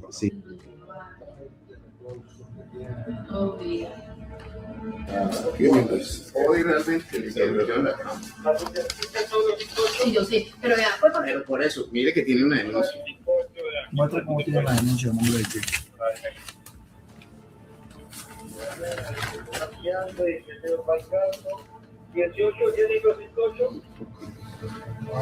As she bites her nails nervously, the officers review the police report against Sarah. Again, she protests her innocence, completely disregarding all the evidence against her. Escribe otro de mis chicos. They dealt with this case from the beginning to end, kept me updated on everything. I must admit, they were very helpful. They were very, very helpful. They understood what had happened. They understood that this girl, number one, she was using, in her bag also there was false identification. The police will read her rights and let her know what she is being charged with.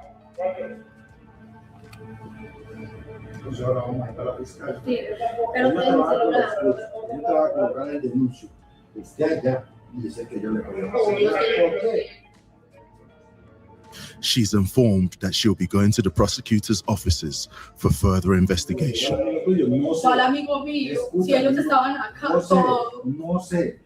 The police officer pushes back on her claims of innocence, determined to investigate further.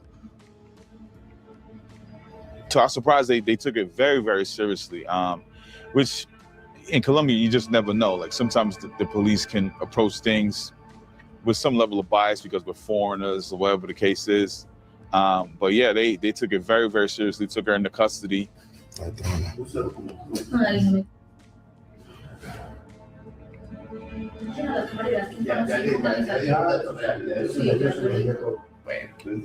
no me grabe. No, porque tú sabes que tú lo que tú haces. Y no habla lo que dice que le pegaron a uno. Entre todos. The police arrested her for false identification and aggravated theft to a high degree, and those sentences for both carry at least 5 years.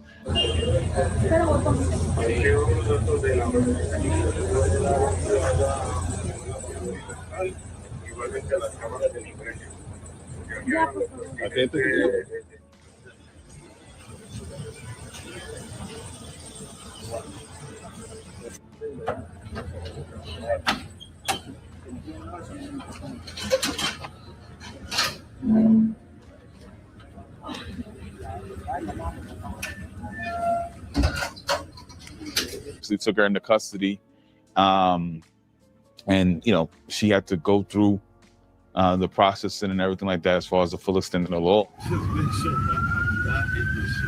Yeah, bro. She was taken to the station. You know, I was right behind, you know, the police officers. I went to the station. We were there. We weren't allowed to film inside, but Sarah was initially taken to a local police station where she was processed for her crimes. She was charged with using a fraudulent ID and aggravated theft. We were informed by the officers that both charges combined carry a maximum of 5 years. Further processing will be required at the Fiscalia or the prosecutor's office the following day. And so, given the time of her arrest, Sarah is not allowed to leave the police station until the prosecutor's office opens up the next day. Meanwhile, while being detained, officers note a level of decline in Sarah's alertness and her overall awareness. It appears that the substance she had consumed earlier is now taking effect. As she was at the police station, she just kept on going in and out of consciousness. This bitch here. I'm done. I am done, fellas. I am done. You called it. Somebody called it. All that extra body weight is slowing down the effects of the scopolamine. You called it, brother. You called it. The scope kicked in while they were at the damn police station. I never saw that one coming. This is a plot twist. This is a plot twist. You called it, Slim. I never saw that one coming. Let me bring that back a little bit. With using a fraudulent ID and aggravated theft, we were informed by the officers that both charges combined carry a maximum of 5 years. Further processing will be required at the Fiscalia or the prosecutor's office the following day. And so, given the time of her arrest, Sarah is not allowed to leave the police station until the prosecutor's office opens up the next day. Meanwhile, while being detained, officers note a level of decline in Sarah's alertness and her overall awareness. It appears that the substance she had consumed earlier is now taking effect.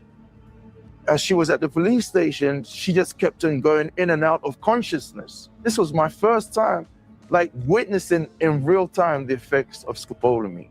And so it turns out that the suspicious-looking bottle with the branding intentionally scratched out was indeed a red flag containing some kind of liquid that can put anyone to sleep. Sarah was so desperate to avoid her current predicament that she was willing to drink her own sedative. In and out of consciousness, like she was in a daze, until she kind of passed out. And the police officer, he went to me, ¿Qué pasó con ella? And I told him, the reason that she's like that, passed out, is because she drank her own poison. She drank her own scopolamine. What's happening to her is what she has done to at least 100 victims. definitely. And how do I know this? Because I was able to see her phone. She works with a guy called, and there's a person behind everything. So it was just crazy seeing her out there passed out, you know, in a police station. First time I've ever seen that. And so to end her night, Sarah is the one sleeping like a baby.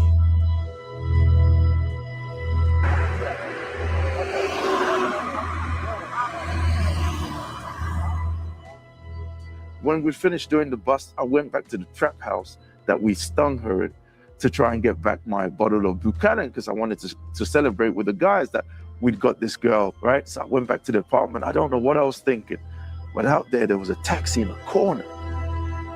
And I didn't think nothing of it, but I should have been smart. In a moment of carelessness, which could have cost him severely, our guy will return to the apartment where he conducted the sting, unaware that someone was watching, because after all, the gang hadn't heard from Sarah for a couple of hours. What happened next will change everything. I quickly went into the apartment, got the bottle of Buchanan to go back to like Cayades to celebrate with my guys. As I head back into my car, the taxi that was parked in the corner with the lights off speeds up right towards us. I tell my guy who's driving me, I tell him, drive, don't stop at no red lights.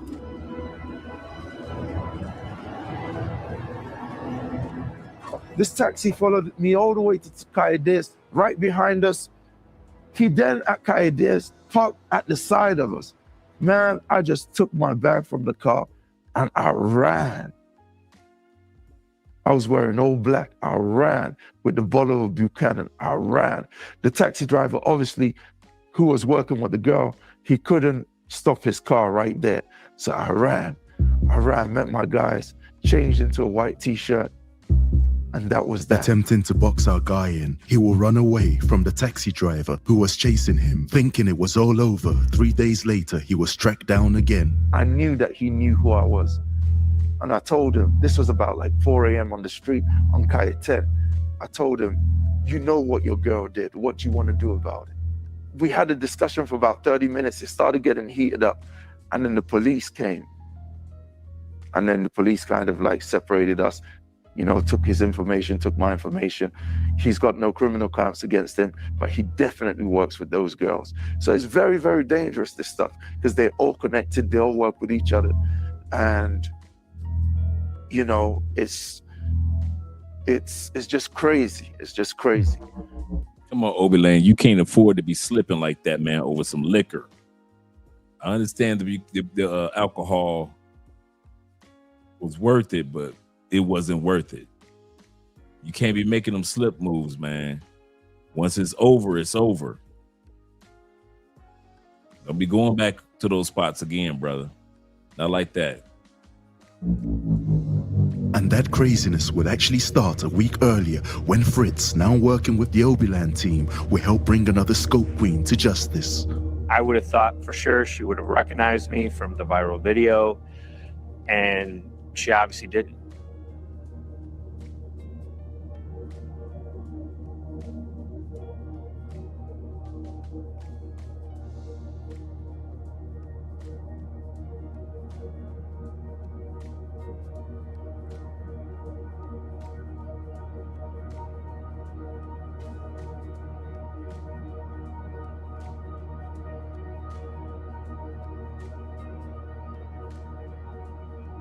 It was just that she was just cold, like cold as ice, and always side-eye.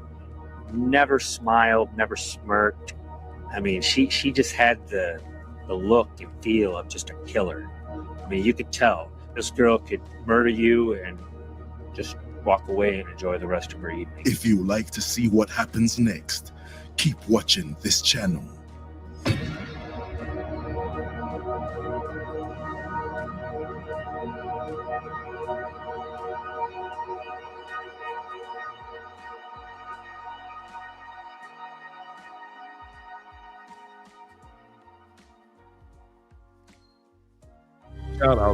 Shout out to Obi Land.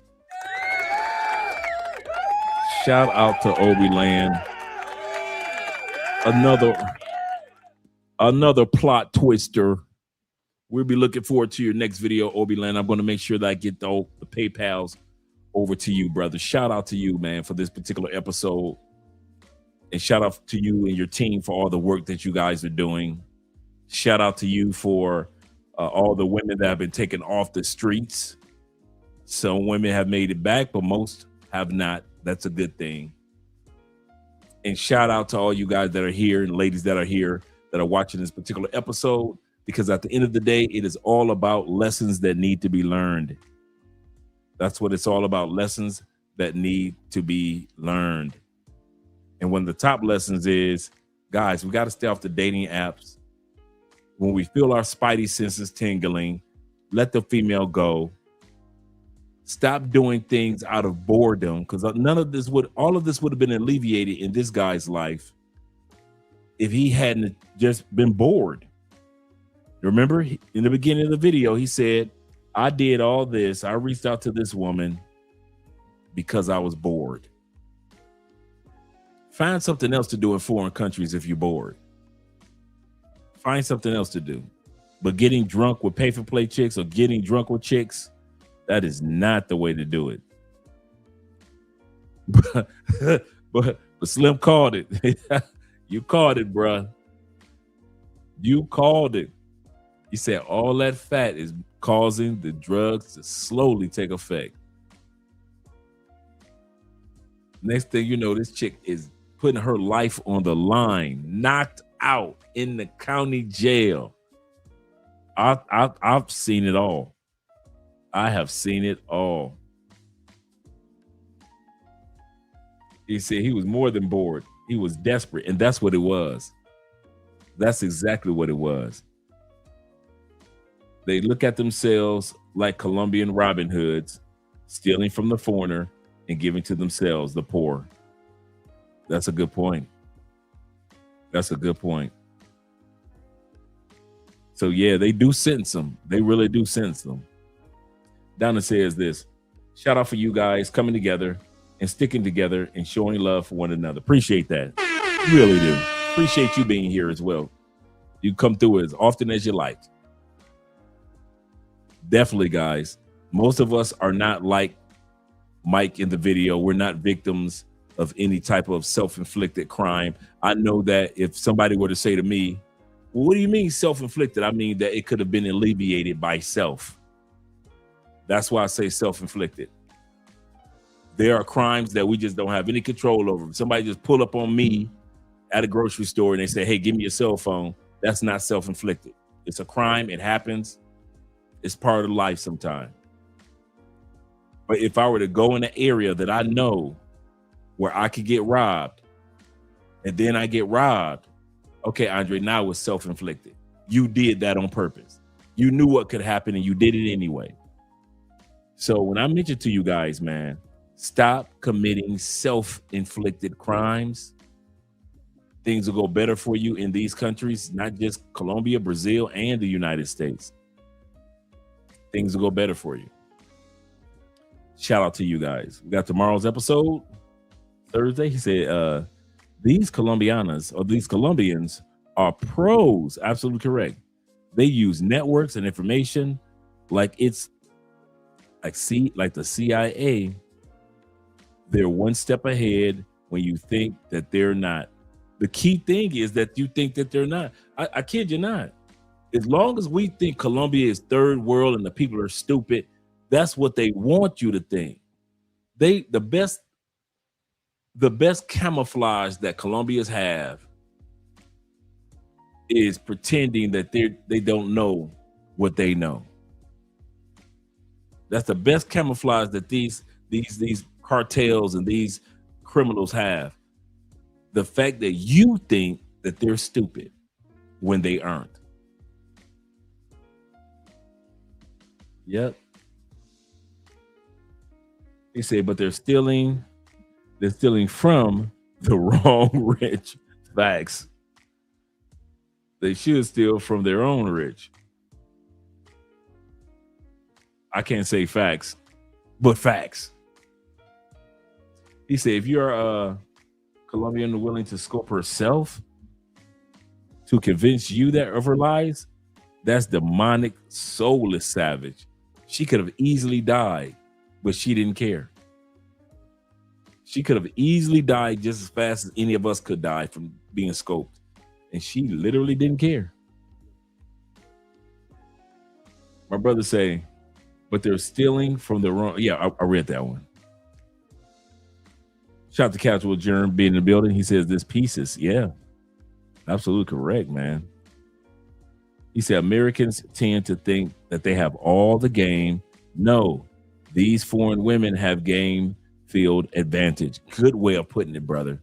I couldn't have put it any better than that. And all the game. Absolutely. Absolutely. Like I said, I'm glad that you guys were here to watch this with me. So I was just, I didn't watch the video yet.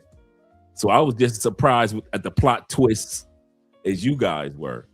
Like when she passed out at the police station, then when Obi Land went back to get the bottle of liquor.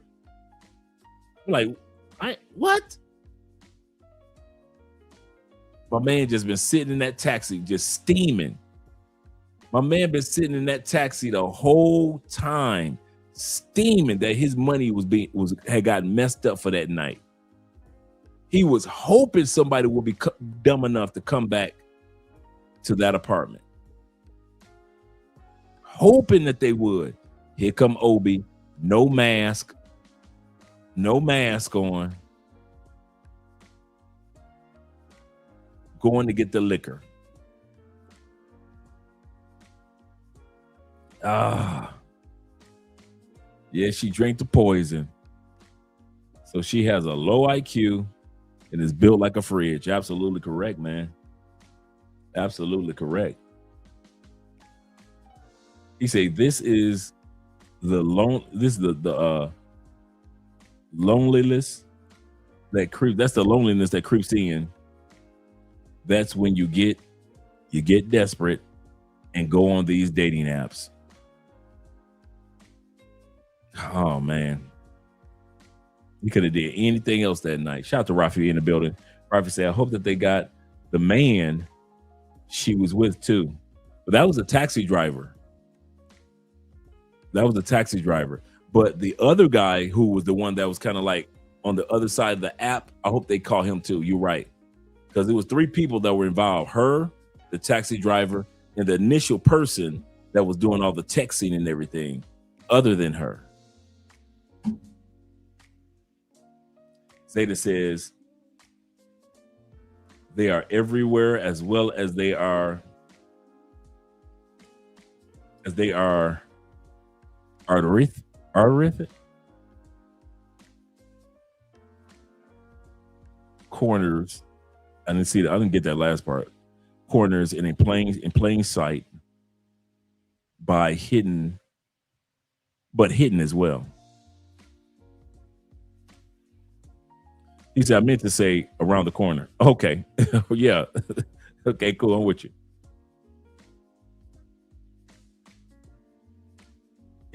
My boy says this. Shout out to YAL said, he said this.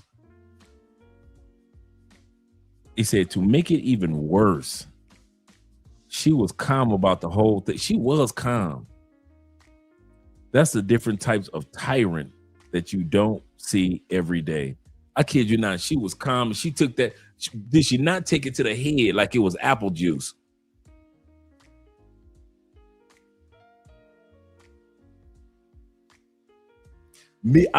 Okay.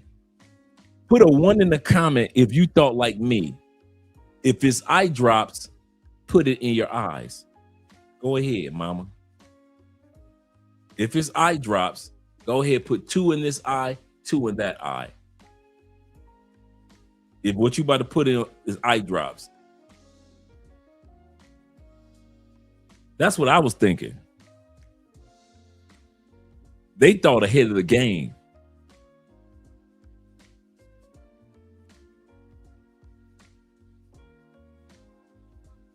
He said, we cannot be this thirsty. He said, I was in Cali for a week doing a Petronio and didn't smash anything, but had a great time and had one date and hung out with the fellas. Yep, hang out with the fellas mostly. We all hung out. Yep, we all hung out. Yep, absolutely correct. And he said, I'll be back to the Afro-Colombian Festival every August here in Cali, Colombia. Over 600,000 Black folks from around the world celebrating Afro-Colombian music, food, style, history. He said, y'all dudes see those pictures on the dating apps. He said, but be talking to Juan. They do, bruh. He said, but be talking to Juan, the unmerciful on the other side. Not Juan, the unmerciful. I got to keep that one. Y'all be talking to Juan, the unmerciful. Be thinking they be talking to the female. He said, that I was thinking. I thought they was going, yeah, put the eye drops. They eye drops, put them in your eyes. That's what I thought she was going to do. Okay, I wasn't the only one, Tim. Thanks.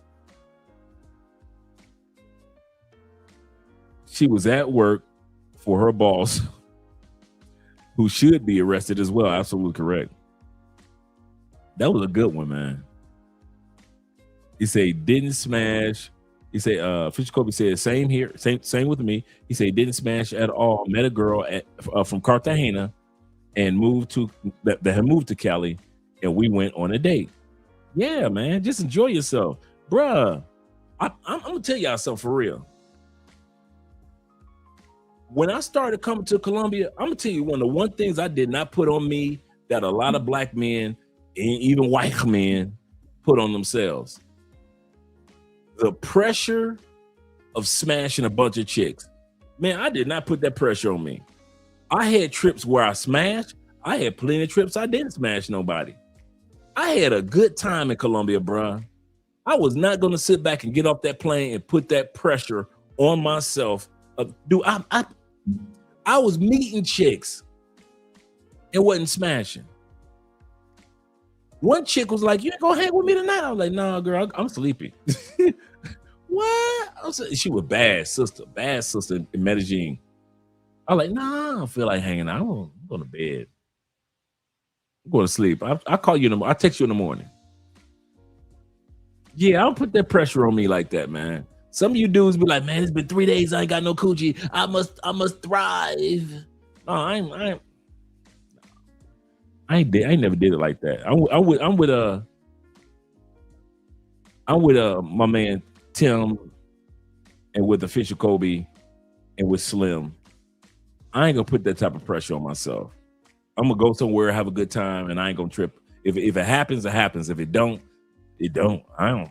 Some of you dudes, y'all be discouraged if y'all don't have sex on the trip. Not me. I ain't never been like that. He said, but stuff like that makes you don't want to be with any chick. If you're in Medellín, it's crazy in Medellín. I mean, it could happen in Cali, and periodically it does happen, but that's periodically. But Medellín and Bogota, and the runner-up is Cartagena. Yeah, man, it's crazy. He said they fall for it. It's candy on the side of candy on the side of a van. Whoa, y'all some monsters. My brother Quan, shout out to Quan the Traveler. Quan says this. He said, I thought they were gonna make her put in her eye. That's what I was thinking. That's what I was really thinking. I'm sitting back thinking, like, man, why y'all having her drink it? If she says eye drops, okay, put it in your eyes then. But the fact that Slim called that her weight is causing it to move slowly through her system, I'm looking at it like what he says, like, okay, that's funny, it's a joke. But to actually see it take place hours later, that's classic. You could have wrote that in the book. He said, I think she's drunk. He said, but I think that she's drunk and fast. I think that she's drunk and fast because she knew she was going to jail anyway. This is my last drink, fuck it. She took that drink to the head. Them brothers was standing there and said, are you seeing what I'm seeing? Oh, that was funny. That was funny. She's bigger than a bowl of popcorn I made. Facts. She got balls like a Viking. That's for real. She don't care. Let me go ahead and let you guys go. I know it's getting late where you guys are. I got to reach out to Ronan anyway. Appreciate every one of you guys that are here this evening. See you guys mañana, tomorrow night. Let's get some outro videos going right about now. Let's go here. Have we've done this one in a while? We've done the Blasian in a while. We haven't done this. We haven't done this one in a while.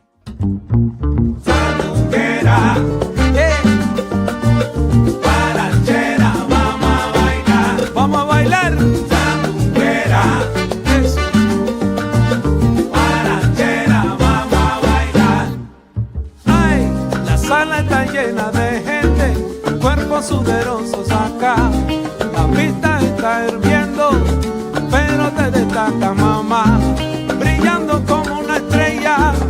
Mira qué bonita está. Escucha el coro, mamita, que te voy a dar.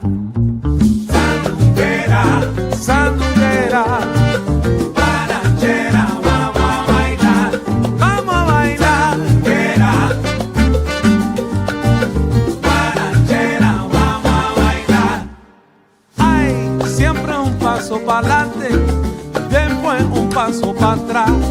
Ahora te suelto, mamita, muévete con el ritmo que va. Sandunguera, te estoy llamando, mira qué bonita estás. Escucha el coro de nuevo, que te voy a dar. Sandunguera, sandunguera, guarachera, vamos a bailar. Vamos a bailar, vamos a gozar. Sandunguera, guarachera, vamos a bailar. Ay, sandunguera linda, vamos a bailar tú y yo. Ay, qué sabroso. Vamos a bailar, mi nena linda, vamos a gozar. Vamos a gozar. Muévete, sandunguera, vamos a guarachar. Ay, repítelo. Vamos a bailar, mi nena linda, vamos a gozar. Ay, vamos a guarachar, mamá. Sandunguera, vamos a guarachar. Oye, mira, mami, vamos a gozar, vamos a bailar. Vamos a gozar. Juntos tú y yo en la pista, mami. Vamos a guarachar. Ahora vamos a gozar. Ay, esa cosa que me hiciste, mami, me gustó. Vamos a guarachar. Muévete bien, chiquita. Vamos a gozar. Mueve tu cuerpo y tu cinturita. Vamos a guarachar. Oye, el ritmo te está llamando ahora. Vamos a gozar. Este ritmo es para guarachar, señora. Vamos a guarachar. Ay, camina con el mambo ahí. Vamos a gozar, si mamá guerrera oye Lola. Vamos a guarachar, vamos a guarachar, vamos a bailar, vamos a gozar. Ay, qué rico está, qué rico. Vamos a guarachar.